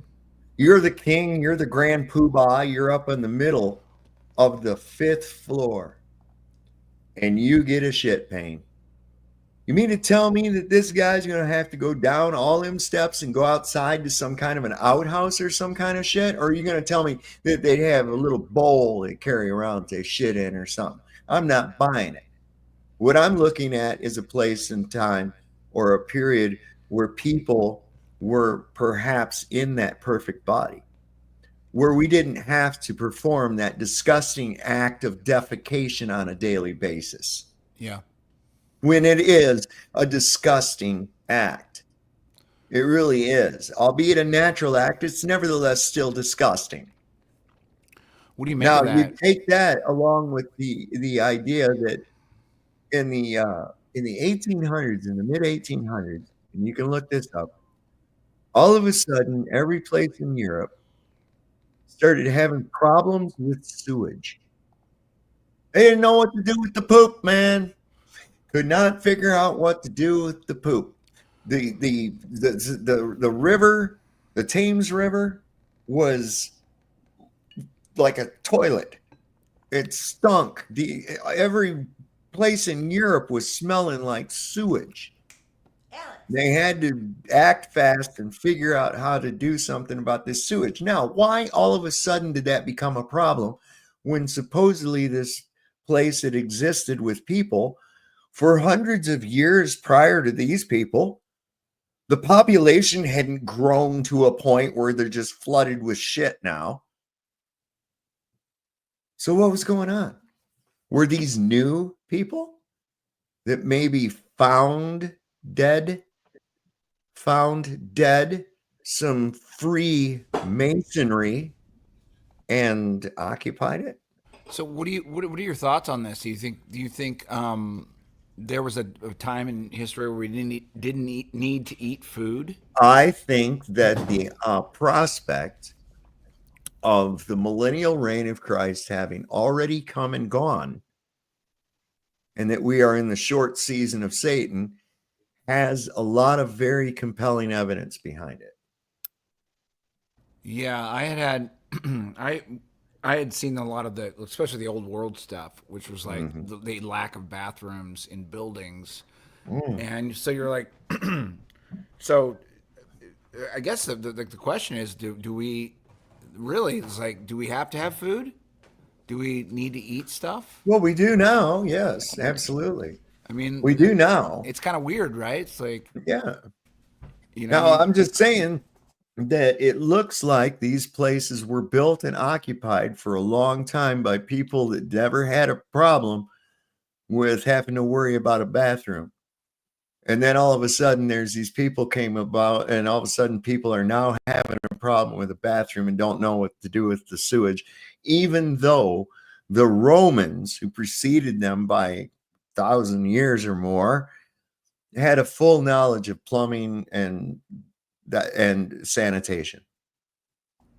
So it just doesn't fit in the logic hat. You know what I'm saying? It just doesn't fit in the logic hat.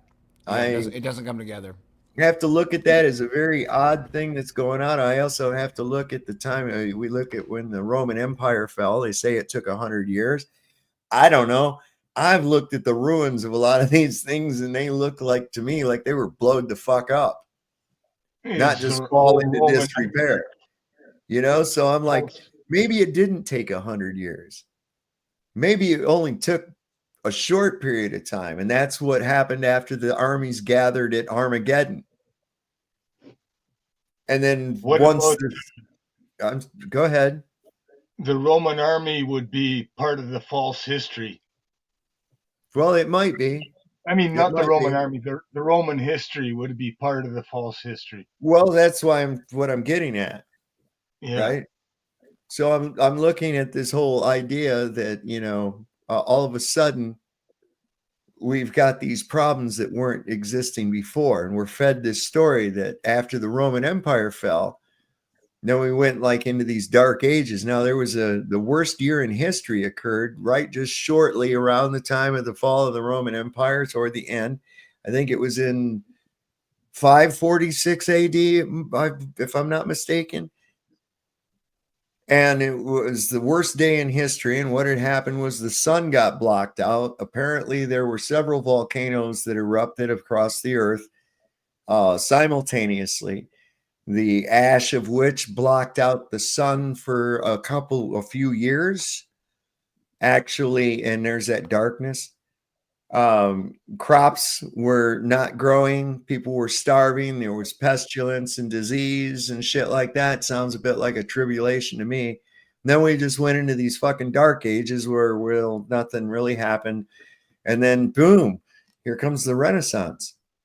Oh my God, these people are producing grand works of art and, you know, magnificent architecture and all this shit. Just all of a sudden, bam, wow. You know, and I'm like, wait the fuck a minute.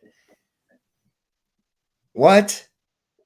I think there's a you fake gotta look 1,000 at the fact that they added 1,000 years or more to our fucking timeline. I mean, we're really only in the year like 1026 or some shit like that right now. They were founded. Yeah. Found dead. Found dead. Exactly. And you see the dates on some stuff. It has an I in front of the. Yeah. You know, instead of a 1, if there's an I there. Or a J sometimes too. Yeah. X, J, I. So listen, there's a lot, and there's been a lot of shit thrown out there that muddies the fucking water as far as is concerned.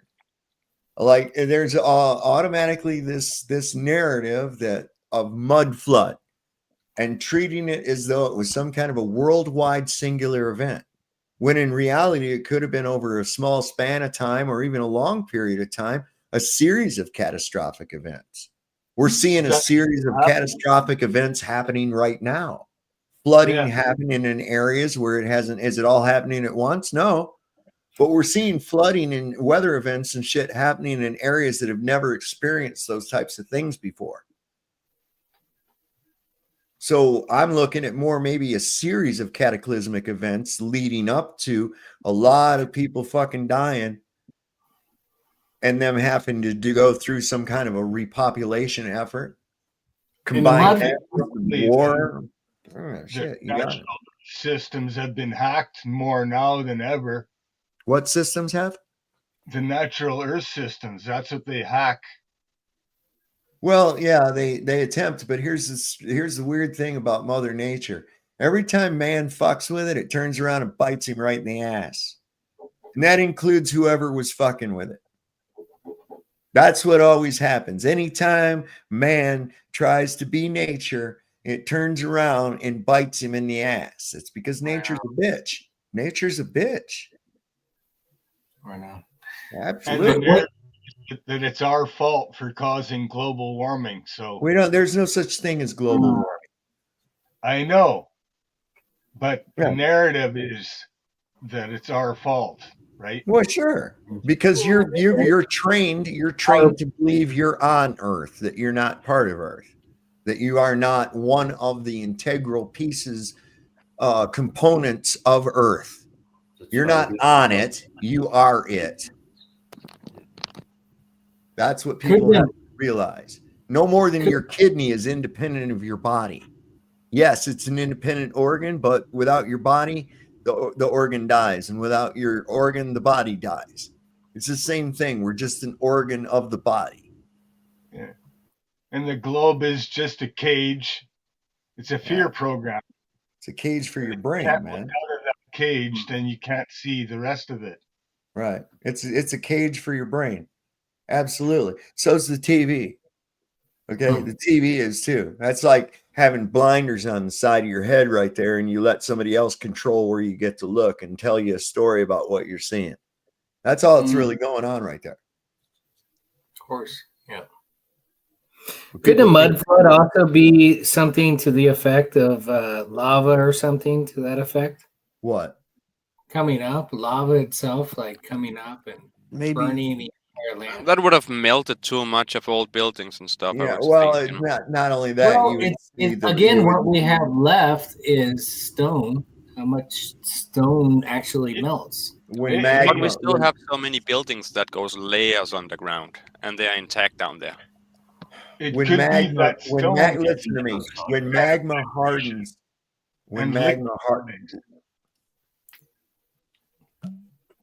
Wasn't me. When magma hardens, it becomes what? It wasn't important. It was not important enough that anyone was interested enough to hear it. Yeah. So if magma hardens, it becomes rock, right? I was not finished. I merely said when magma hardens, the when indicating that there was more.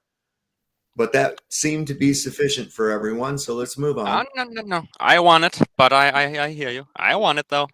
All right. I want to hear it. Let's have it. It is evident that it was magma. Okay. Yeah. It has a consistency and a composition. It doesn't become granite. It doesn't become sandstone. It doesn't become anything else. It becomes hardened magma. There's a place I used to go. I loved to go there when I lived out in California called Fossil Falls.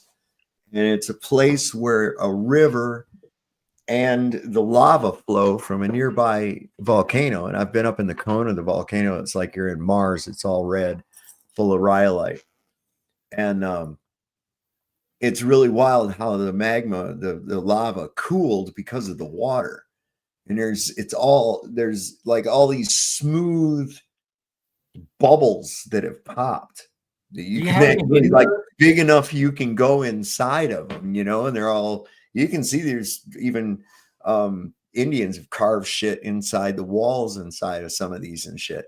But it has a very, very distinct characteristics about it. So I would dismiss the idea of that it being volcanic, at least all of it. Do you have any videos that kind of support it? Just to give a what visual? the videos not handy right. I don't know if you think of anything. Yeah, I've got some pictures of Fossil Falls when I've been there, and it's really cool. I saw a little baby rattlesnake there. He was all by himself. He probably wasn't no bigger than that long. He was about that long altogether, and it was the cutest thing because he was in one of those little pockets formed by a bubble.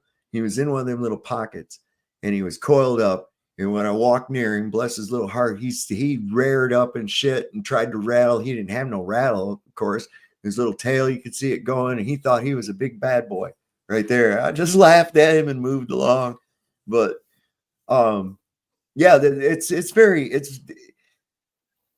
I don't know. You ever broke open well, that's even not a good example. They always say after magma flows, it ends up it does. It like does. really And new dirt. there's That's what another they- telltale. There's another telltale sign that comes from that too. Obsidian, volcanic glass.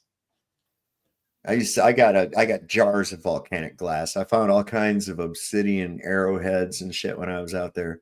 I got a chunk of obsidian that big piece of volcanic glass about that big. It's black, but you can hold it up and you can still see light through it. It's pretty cool. Totally black, pitch black. And so is the hardened magma. Comes pitch black when it hardens. You can look at the volcanic right now live. You can watch it happening on volcanoes. They have live streams of volcanoes in Hawaii and other such places right now. You can actually watch the magma flow, and as it hardens, what it turns into.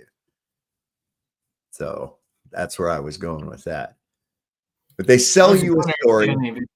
They tell you what to think.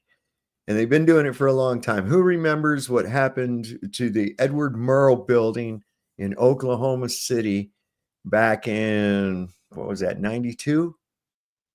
Wasn't that what year that happened? I think so. Maybe the name Timothy McVeigh rings a bell to people? No? Okay. So they held the records, right? Yeah. Do you guys know what happened there? You guys aren't aware of what happened there? I wouldn't know. The guy with the Ryder truck that set off the fertilizer bomb and blew up the federal building in Oklahoma City. This is all news to you guys. I'm from Denmark, I probably never heard about it. Yeah, he got executed real quick. Yeah. Now you know. Yeah, dude, this was big. This was worldwide, man. But anyway, this is really interesting. I know you guys have seen the one by the video before by I think it's by James Corbett, where he talks about 9/11 and he sums it up in like 5 minutes. He did the same thing with the 9/11 with the Oklahoma City bombing. So I just wanted to go over that. I think we're just going to go a few more minutes anyway. Are you the Oklahoma City bomber? Maybe one of the benefits of me talking to you today is that you'll see that maybe not everything is true that you've heard about me. On the morning of April 19th, 1995, a decorated Gulf War combat vet blew up the federal building in Oklahoma City using a truck bomb that he didn't build and a Ryder truck that he didn't rent with the help of a passenger who didn't exist. Having just gotten away with the largest act of terrorism on U.S. soil to date, the Fort Bragg-trained Special Forces Sheep Drip Dropout blended in with the crowd by making his getaway in a car without a license plate and was immediately pulled over. The ATF was the supposed target of the attack, but luckily all of their agents were out of the office that morning. Later that day, the president boldly declared, "We will find the people who did this. And when we do, justice will be swift, certain, and severe." Except for John Doe number 2. John Doe number 2. John Doe number 2, who, according to the FBI, never existed. In McVeigh's unprecedented 3.5-week trial, the prosecution didn't show the CCTV footage of him and John Doe number 2 parking the Ryder truck. Didn't explain why 24 separate witnesses mass hallucinated the existence of John Doe number 2. Didn't explain why the government was testing truck bombs and the army was storing Ryder trucks at Camp Gruber right before the bombing, and didn't talk to the FBI informants who blew the whistle on the plot. But they did collaborate with the CIA, and they did convict McVeigh as the lone wolf bomber and Terry Nichols as his bomb-constructing accomplice. Still, a bunch of crazy conspiracy theorists, including 300 bombing victims, insist on talking about facts and evidence and refuse to simply believe what they've been told a million times by people in tailored suits with well-coiffed hair. They quote the U.S. Army Brigadier General and the FBI crime lab whistleblower and the inventor of the neutron bomb who point out the physical impossibility that the Ryder truck bomb did the damage to the building, but that doesn't matter because if there were other bombs in the building that day, we would have heard about them. The second explosive was found and defused. I think he said another bomb. The Justice Department is reporting that a second explosive device has been found. They then found a third device, which was also larger than the first. And I see another bomb truck going, so apparently they're going to try to get out that third bomb. The FBI claims to have lost the footage showing McVeigh and John Doe number 2 parking the truck in front of the Murrah building that morning, but that's understandable because the Bureau has a lot of important evidence to store. Terry Nichols insists the FBI was involved in the plot, but thankfully a judge has saved us the trouble of listening to him by preventing lawyers from deposing him. There was a bomb squad truck parked across the street 2 hours before the blast, but that just shows the authorities were prepared for anything. And other documents obtained by 2020 show that someone called the Executive Secretariat's office at the Justice Department in Washington and said the Morrow building had been bombed. But this was 24 minutes before the blast. But that just shows the public was unusually vigilant that morning. Also, apparently, before the bombing, Governor Frank Keating's brother, Mark, had been working on a novel about a terrorist bombing in Oklahoma City. Stranger still, one of the characters in the novel was named Thomas McVeigh. But that's probably just a coincidence. McVeigh wrote a letter to his sister where he admitted to being a secret special forces operative, and he complained to friends of the pain in his ass from an army-implanted microchip. But that's crazy, because if he didn't actually leave the army in 1991, there would be proof of that. McVeigh was not executed on May 16, 2001 as scheduled because the FBI had failed to turn over thousands of pages of evidence to McVeigh's defense attorneys. But the execution went ahead on June 11th. In a highly unusual and secret agreement, no autopsy was performed. One witness said he was still breathing, and the prison officials admitted his hearse was a decoy. Then, the case was officially closed. And if you question any part of this story, you are a paranoid, wingnut, birther, truther, tenther, prepper, conspiracy loon who'd bring up any of these points ever again. Ever.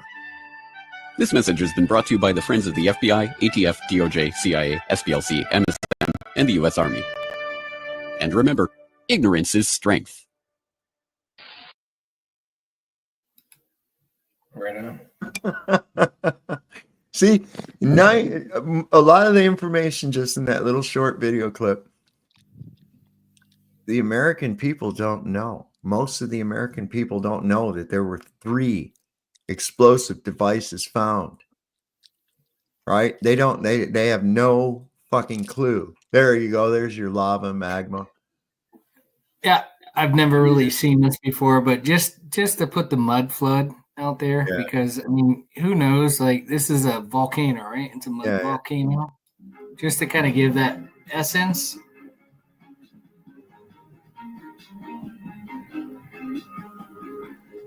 Now that right there is not magma. I'm gonna pause that because that's some kind of a. What's that? It looks like some kind of a pressure anomaly it looks water based to me. Yeah, it looks like it. But again, I mean, anyways, if it's coming up from the ground itself, and then there's some kind of mud flow. Oh yeah, I have no doubt. Let me tell you something else that'll bring water up on the ground and make the water like mud. Vibration. Sure. In concrete work, what happens when the concrete starts to set up in the barrel before you've used it, like you got it in a wheelbarrow or something, it's starting to get set up, getting a little tacky, you can't really work with it well, you can take this device, it's like a big vibrator, and you just put it down there onto the concrete, turn it on, and all of a sudden you'll see that shit just start liquefying again. A lot of times during earthquakes, there's areas that suffer a thing called liquefaction. And that's where that very thing starts to happen to the ground. And structures literally do sink into the ground. So it's not even really necessary to have an entire flood of mud like that going. If you've got an earthquake that's going and been prolonged for a period of time, it's enough to do that. So there's several ways. And a lot of times one of the traps that people get caught into is looking for one singular thing, when most often it's a combination of things, like a cocktail. So you could literally say, is it the example that Buttered Biscuits showed us? Or is it volcanic, as Faceplant said? Or is it something to do with liquefaction, like Sav says? The answer to that would be yes. Okay? That would be the answer to that, because all 3 of those things would do the same types of effect. And we do see different types of burial, that kind of thing. And some things are only partially sunk. Some things are fully sunk. So, all we can do is really kind of think what could have happened. We weren't there. And we know damn well we ain't going to find somebody that's going to tell us what the fuck really happened, right? Exactly. I'm just trying to give credence to the whole mud flood thing. I mean, there's multiple different videos down here. Well, there so again, my whole thing, I'm not doubting mud flood. So I'm just changing it to mud floods. Yeah. Okay, because I don't think it was a even... worldwide catastrophic one-time event. I think that whatever occurred was a series of events that occurred over a period of time, and not necessarily a long period of time, but within maybe the span of maybe 5 years. I was talking about something else. Huh? I was talking about something else, not volcanic. Just something I saw recently on another YouTube flat Earth guy. And he was talking about when these events, like when say what a mountain is like the base of a giant tree, for example, and it's just this dense rock, and it just gets saturated by gas and hit by a frequency, and it just kind of boom, it turns into like a slurry. So it would all level out, you know, it says blue, everything would level out. Yeah. And that would be one type of event that could happen. And then all that rock, all that. So what's his theory is that there's somebody was emitting of, I don't understand, that they had some kind of a ray gun or something, or what? Just evidence of how events happen that were not, you know, natural events don't happen the way we're told that they are. Right. Or led to believe, just like the shape of the earth or whatever, and it's not moving.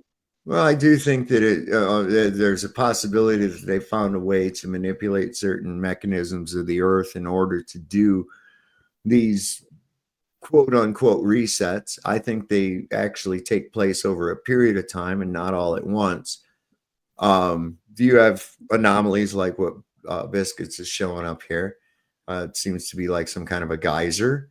Geysers, of course, they're again, technically they're volcanic because it's water that's being heated by, but the thing is that the rhythm by which it goes too is that it's always, you know, like Old Faithful. It has certain timing to it. And I wonder, it kind of points to the idea that there's some kind of a rhythmic pump system within the earth, that's what's maybe regulating the tides and things like the geysers and whatnot. I don't know. I can only speculate, right? But I have to we really got to be careful, because there's a lot of people that really want to push some ideas and will reach so far up their ass to grab shit to substantiate it that it's not even funny. So they'll take the idea that, yes, this can be done if you do this, that, and the other. Okay, yes, that can be done. Now what we have to do is see what evidence do we have that was done. Right. That's what we have to look at. Because then you got people coming out making TikTok videos saying that ancient people and the Anunnaki Jew lizards from the Bureau had special laser weapons that were based on frequency and destroyed the buildings and started the reset. You know, this is what happens. People start operating from Narnia is basically what happens. It's what the globe people do. They operate from Narnia. And it's like the guy in my show. He said, well, would it convince you if someone were to take you up in space in a rocket ship? And I said, would you be convinced of Narnia if someone took you through a wardrobe closet and you ended up in a land where a lion talks like Jesus? Would you believe that?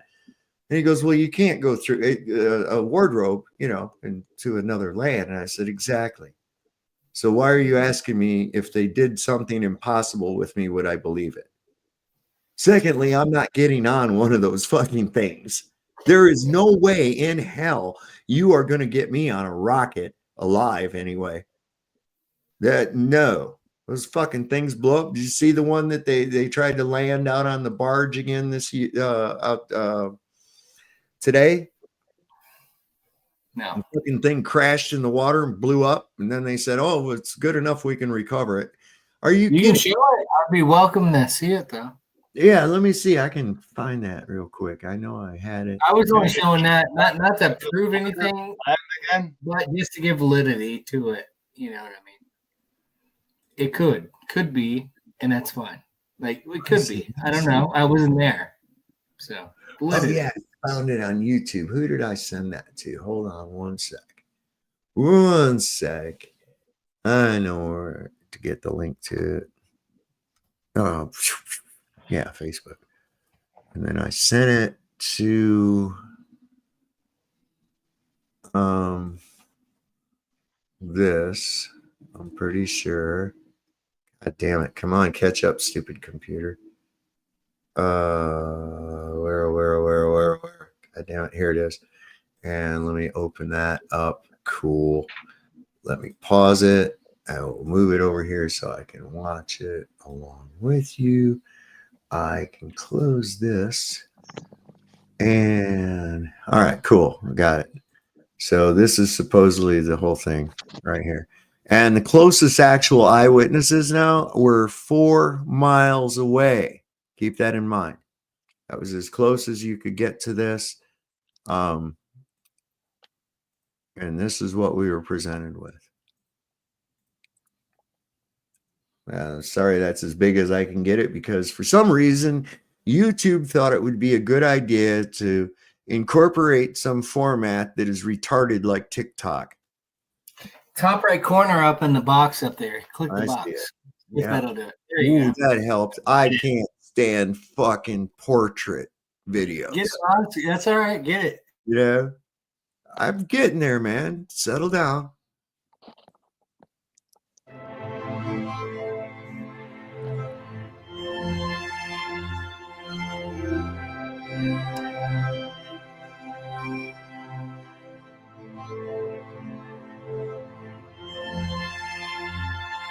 I don't care what you say. It looks fake. Show it to me. Really? Why does it look like that? The way that it's shooting out. No, the whole thing, the CGI on the face. Let's take this out. I can't understand you while this is playing.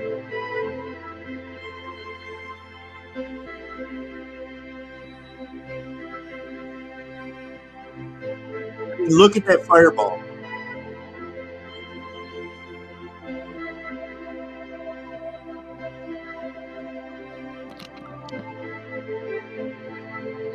Big bang mushroom cloud. And they said it was recoverable. Was it a balloon? I don't know what it was. I don't even know. I don't even really know if it was a real solid object. For all I know, they landed a fucking hologram and then set off an explosion 4 miles offshore. I was saying the fire from the base of it. I can tell you this though: the physics behind that don't work. No, the fire that on the base of it does not look real. Well, it's not just that. This thing down, has the smoke is fake. Maybe the fire itself, when it blows up, is real, but it's a composite. All right, I just here's what I want. Anybody that thinks that that's possible, right there. Where's the waves in the water? Yeah. All right then. So let's compare that to the mud flood little clips where the mud's kind of coming up. Which one's real? Well, I don't know. I've said this already earlier today and several times in past broadcasts. Unfortunately, we cannot rely on any photographic or video evidence of any fucking thing. Anymore. You never could. Okay? William shot. We cannot. We're not going to sit here and pretend like they've just now figured out how to fucking manipulate video and photographs. I'm not. That's ridiculous. They've been able to do that since they invented. Yes. They've been able to do that since they invented the shit. Okay. They have CGI lens, you know, so don't even need that. Don't even need that. Computer should. Now, here's what I was just going to say because I'm getting ready to get off here real quick. All right. So anybody that thinks that type of landing with a rocket ship is possible, I would like you to do two things because first notice that thing has absolutely no flight control surfaces on it whatsoever. And what I mean by that, it doesn't have any wings, nothing like that. It doesn't have counterbalancing retros in the other end of it, which it would need to perform such a thing. Go online and look at Neil Armstrong's one and only test flight of the lunar module. Okay? And you will see him go into the air, quickly eject as it starts crashing. Take a pencil, balance it on your index finger. Keep in mind what it takes to keep that pencil balanced on the end on your fingertip. Keep in mind what's required to keep it there. Then I want you to try to gently set it down on the table while balancing it on your finger and tell me that was real. Because that's the only place that thing is being controlled from is from the ass end of it. Secondly, the whole idea of landing a booster defeats the purpose of the fucking booster. The purpose of the booster is to have a section that you can completely run out of fuel, the extra fuel, and then discard it to lessen the weight of the rocket as it continues its journey upward. That is its purpose. If I can only use half or less of that fuel because I'm saving it to land it, which requires a great amount of fuel as well, then I've defeated the purpose of the booster to begin with. But people love their little sci-fi shows, man. This just don't makes any sense, you know. So fucking common sense, cost effectiveness, and logistics, man. Why not go ahead and let it run out? And if you want to use it again, fill it up with gas and use it again, then you pack it with a fucking drone chute in a parachute system. So as it's coming down, it fucking gently lands into the ocean where you can go to retrieve it. It's not damaged. It's in good shape. You can take it back to shore, hook it back up, go to town. Right? Sorry, Saul, I have one question. What do you think about Elon Musk with his SpaceX programs? Because he why is always it more ridiculous? The firmament. Hold on a minute. I can't answer Jam's question if I don't hear the whole question. You know, Elon Musk with his SpaceX program, and he launches rockets and he hits the dome. Why he's showing this, you know? Well, first of all, I think Elon Musk, people are dumb. They're going, oh, yeah, that's vapor coming off of the engine and shit. Yeah. Get the fuck out of here, dude. Yeah. Anyway. News channel, he was like, I don't know what's happening now. Elon Musk is not a genius. No. Okay. He's a front man. He's somebody put out there for you. Okay. Yep. But don't make fun of him because that would be racist. After all, Elon Musk is an African American. Keep that in mind. He is. He became a citizen of the United States, emigrated here from South Africa, and came to the United States, became a citizen, and he is now an African American. So we are actually, that platform is an African American owned platform. And people need to realize that. But what do you think? Why he shows us this scratch in the dome? I don't think he's actually the one showing it to us. I think that they're showing it to us to see who's fucking got their brains and who doesn't. Just like the last 4 years. It's been one big fucking IQ test. Not so that they can find the stupid people and get rid of them. No. It's so they can find the smart people and get rid of them. Yep. That's all X is about. Yeah. And Facebook was about. And yeah, I say bring it. Yep. Bring it. But if you're going to they send handle people, us like slaves. This is nothing other. if you're going to send people after me, I have 2 requests with it. Send bachelors, because I don't want to make widows. And bring your own body bags, because I don't have none. So, play ball. That's the way I look at it. I'm tired of fussing with these people.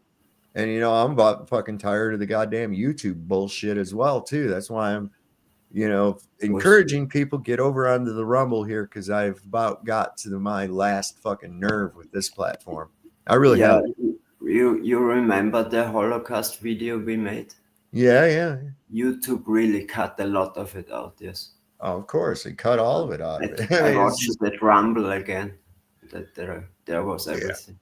Oh, it's terrible the way they and there again, if you want to know who controls you, look at who you're not allowed to criticize. It's real simple. Now, I think Faceplant, do you have a question that you wanted me to answer? You started asking me something while Jam was talking. Faceplant. I'm talking to Faceplant. Oh, yeah. Why you just answered it actually. So I was saying, why do they make it more ridiculous all the time? Yeah. And well, as they simultaneously further and further dumb down our populace, they're seeing how much they can get away with too, and they really are able to get away with a lot for most people. Yeah, efficient. I don't know. I can't. Yeah. I can't answer for them though. Out of the jail it's a fool's errand. It's a fool's errand for me to even try. You know what I'm saying? It's a fool's errand for me to even try to, figure out why, or that kind of thing. Jesus, all I know is that they are. That's the main thing I know. I can speculate about motives all I want to, but without actually hearing it from the perpetrator themselves, I'm never going to really know what their motive is, right? I get asked that all the time about flat Earth. Well, what would be the motive? What would be the motive? And I'm like, I don't fucking know. There's probably a million different motives. It's never just one thing. This is so beautiful, Right. It's like I told Kent, and I've told other people this. Let's just suppose you and I are cops, okay? Yeah. We're detectives, and we get called to a scene, and there's a guy laying on the floor. He has assumed room temperature. He has multiple stab wounds in his back, and the knife that was used to do the stabbing, presumably, is still sticking out of his back. You and I pretty much can conclude that there was a murder, right? But then our lieutenant comes in and he says, "Oh, what do you got here?" "Well, looks like we got a murder, sir." "Huh? Oh, well, what was the motive?" "Well, we don't really know what the motive was." "Well, then how do you know you have a murder?" It's the same fucking thing.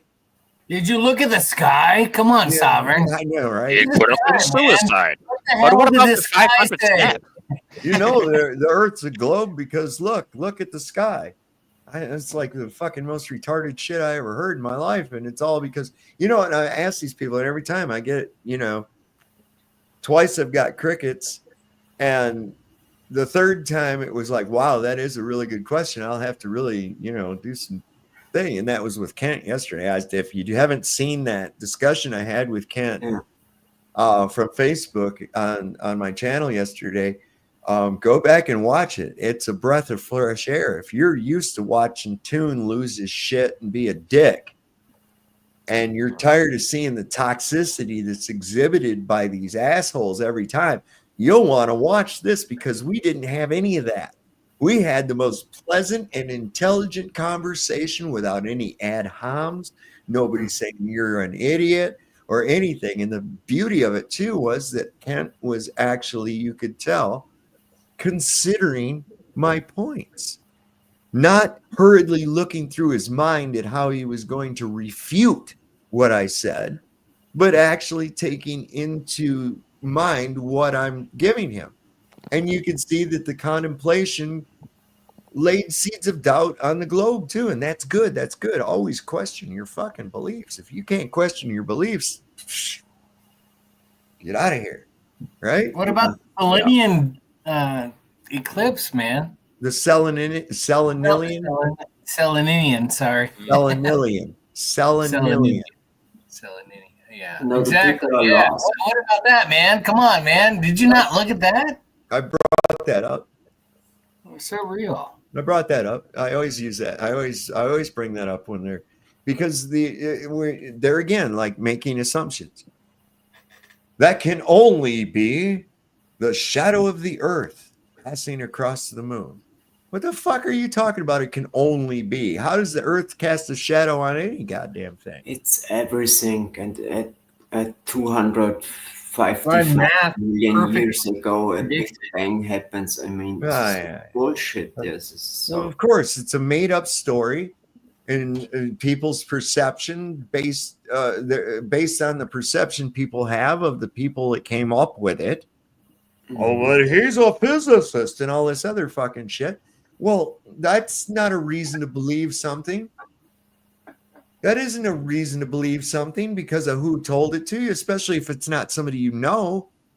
It's different if it's somebody you know and you trust, that kind of thing. But when some fucking bird comes out and says, you know, I'm Joe Dickhead and I'm a PhD scientist and shit, and I say this, and you go, oh, okay, well, it must be. Could I say something, Peter? So. Well, he is a certified dickhead, so it must be true. I just want to say, I realized that we are the center of the universe, yes, or I don't know if we are, but just in my belief, it really changed so much, yes. It always does. It always does. Because it totally changes the way you look at the world, the way you look at life, and the way you look at everyday situations. It really does. It's amazing once you come to that. Once you start, and like I was saying earlier, the Jenga tower of deceit. Okay, it's a Jenga tower of deceit, and the true cosmology of the Earth is the fucking bottom foundational block. Could you imagine playing Jenga and trying to remove the bottom corner block? The whole fucking tower, you know, is coming down right there. First move, you lose, right? Well, that's what this is like. You pull that block and the rest of those fucking things start falling apart. They all do. That's like when I was watching this thing about, you know, imminent possible nuclear war and all this other. And this guy had a video where he was showing comparisons of the different missiles that these countries have. And I was like, oh, okay, so that one does that one. If it hit DC, I'm still okay where I'm at, you know. I'm still outside the blast radius, you know, that kind of thing. I'm still talking. I'm still talking. Sorry. Man, that's a real easy clue, man. When there's sound coming out of my mouth and my lips are moving, you know, that's a pretty good indication I'm fucking talking, right? So I don't know what it is with people. I'm not getting after you. I'm just saying it's like I have this fucking problem all the time. I don't know what it is. So anyway, I was watching the thing and I was like, oh, okay. And then the guy telling about this super duper fucking potty pooper missile that the Russians or the Chinese or some shit have. Then it goes up and releases like some ungodly amount of warheads and they go through re-entry. And I was like, okay, that's bullshit, right? Who's ever tested this fucking thing? How would they ever test this fucking thing? They haven't. It's just it might as well, the Millennium Falcon's coming to fucking attack you and shoot you with laser bolts and shit like that. You know? So it's a way that you're able to look at things from a different perspective, more from a true perspective. Okay, now go, Jam. It's your turn. No, I just wanted to say that I was like a lost man. Yes, I didn't had any anchors or something, you know, or deep roots, like you say, you know. So the Flat Earth Society, so you know, the whole the whole Wissen, knowledge, the whole knowledge of flat Earth really changed my mind a lot. Yes. Well, stay away from the Flat Earth Society. Flat Earth Yeah. Society is a government psyop. Okay, it's controlled opposition. It's there to feed you false information. They used to preach upward rising Earth, but have since taken that out on their site. But that's okay. Dell came and picked up the slack with that one. For sure. I saw that for what it was. The minute Dell started talking about it, I went, oh, all right. I know what you're about, buddy. I know what you're all about. Knew it right off. But anyway, he's got a little cult following on that, and I hope they someday figure out how fast the Earth is perpetually moving upward at what rate it's doing. I mean, we've got to be going way at several 100,000 times the speed of light by now, you know? But anyway. It's moving because it's moving. Yeah, I know. I just don't get that. Just don't understand it. But what's whatever. that called? Hoverboard Earth? Oh, this is funny as shit, man. You guys, who's ever seen Tropic Thunder? Yep, that's a good one. All right, this is great. Somebody took a little clip from it and said, and the quote on it says, Grandpa, what were the... In fact, let me just bring this up. This is fucking great. And then I got to sign off. It's getting late. There's somebody scratching that microphone. One of these nights we'll be able to get through a broadcast where somebody don't be banging and scratching on their microphone. That's going to be really cool. Anyway, I thought this was cool. Grandpa, what were the years 2020 through 2024 like? Yeah, it was an intense experience. You know, I just did the work. Watched a lot of retarded people. Spent time with them, observed them. Watched all the retarded stuff they did. Yeah, it was an intense experience. And that does sum up what we pretty much did between that 4-year period. We just watched retards do retarded shit. I mean, we had people wearing bubble mask shit on their heads and people cutting out fucking water, putting out water bottles on their fucking heads and shit with hoses hooked to it and all this other nonsense. I call it the Forrest Gump syndrome. Oh, right? man. Forrest Gump had more sense than half them people. Forrest Gump, are you stupid or something? Stupid is as stupid does, sir. Listen, that Forrest Gump was a genius compared to a bunch of them people, man. I swear to God. Amen. That's the whole point. It's people sitting in a fucking restaurant with these masks that open up and shit, looking like some kind of a creature off the Muppet Show, trying to eat and drink and shit. I was like, you gotta be fucking kidding me. People wearing these homemade space suits and shit out in public. It was wow. I went out with my brother-in-law to dinner during that time. And he had two masks on, and he was eating, and he would lift his mask so he could eat his food. I was like, are you freaking kidding me? Are you getting... I've tried to bring it up to him now. Yeah, he won't even bring it up. I'm just like, do you think something's different now? Is the air different now than then, or what's going on? You should have told him, bro. You should have told him, bro. No, don't worry. You're sitting down. It doesn't travel that low.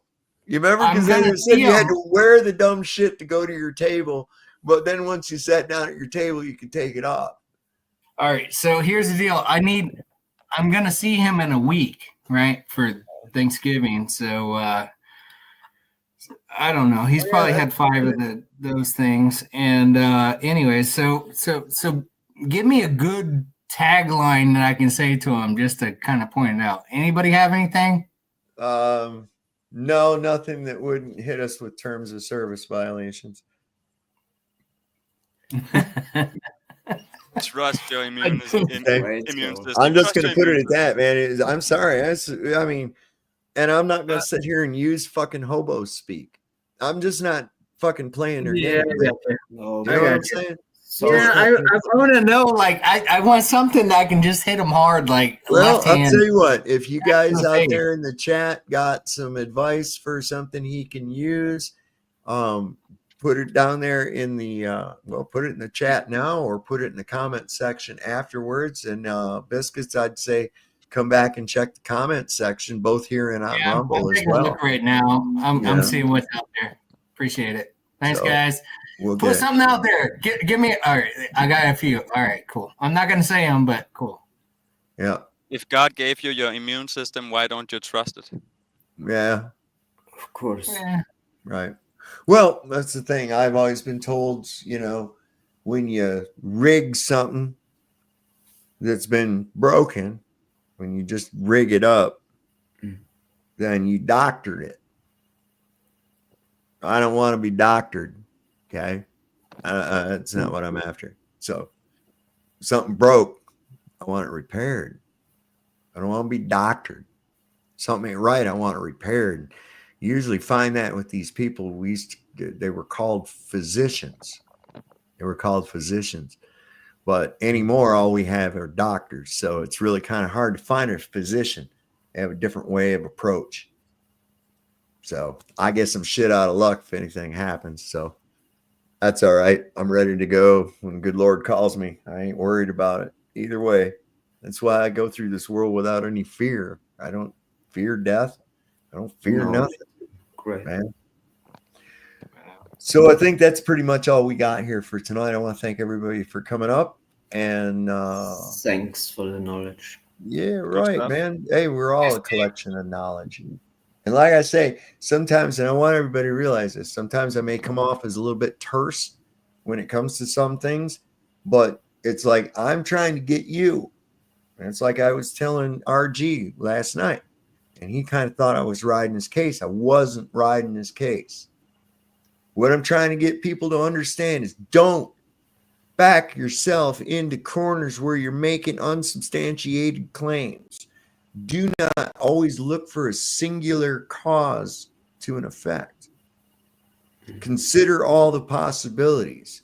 And then you have to look for the actual proof and evidence of what you think. It's one thing to come up with a hypothesis. It's another thing to treat a hypothesis as though it is fact. This is how we got this fucking law of gravity bullshit. Yeah. Okay. Theory. That's it. So once we have a theory or a hypothesis, what do? We test it. We look for evidence. We look for proof. So in other words, some guy says, I believe they had giant laser guns and were melting fucking. Okay. We got to actually find some proof of that.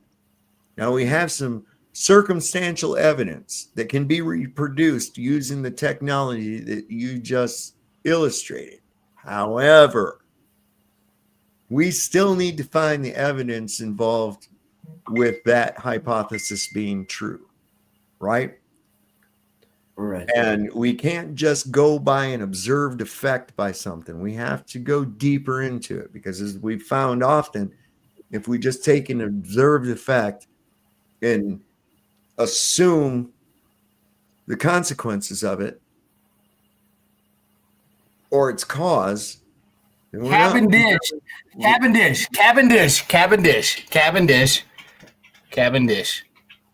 Sorry, I just had to put it out there. You can go on with it as you want. That's all right. That's all right. I must have been finished. So it was really a great show. All right. I really enjoyed it. Thanks all right, for guys. having me on. So that's cool. I'm gonna go ahead and close this out here. And I think there's something on here that I might be able to play. Nah, fuck it. YouTube will give me shit for that too. Fuck them. So anyways, like we always say here in Sovereign Soul Unchained Mind, don't forget the Lord loves a working man. Don't trust Whitey. And we already said the shit about the doctors just a couple of minutes ago. So You have a good night. We'll see you next time. Oh, don't forget to join us tomorrow at 4:20 Eastern. We have changed the time to accommodate babysitting duties of a daddy, which that's fine with me. 4:20 Eastern time tomorrow for Reefer Roulette on the Journalism channel. With journalism. If you're not familiar with the show, we have a good time. We have a wheel of conspiracy or topics, and we spin it, and whatever it comes up on, we talk about that for a 15-minute period. We also, if you send in a super chat, you can change the topic if it's not something you're interested in. So that's a cool option.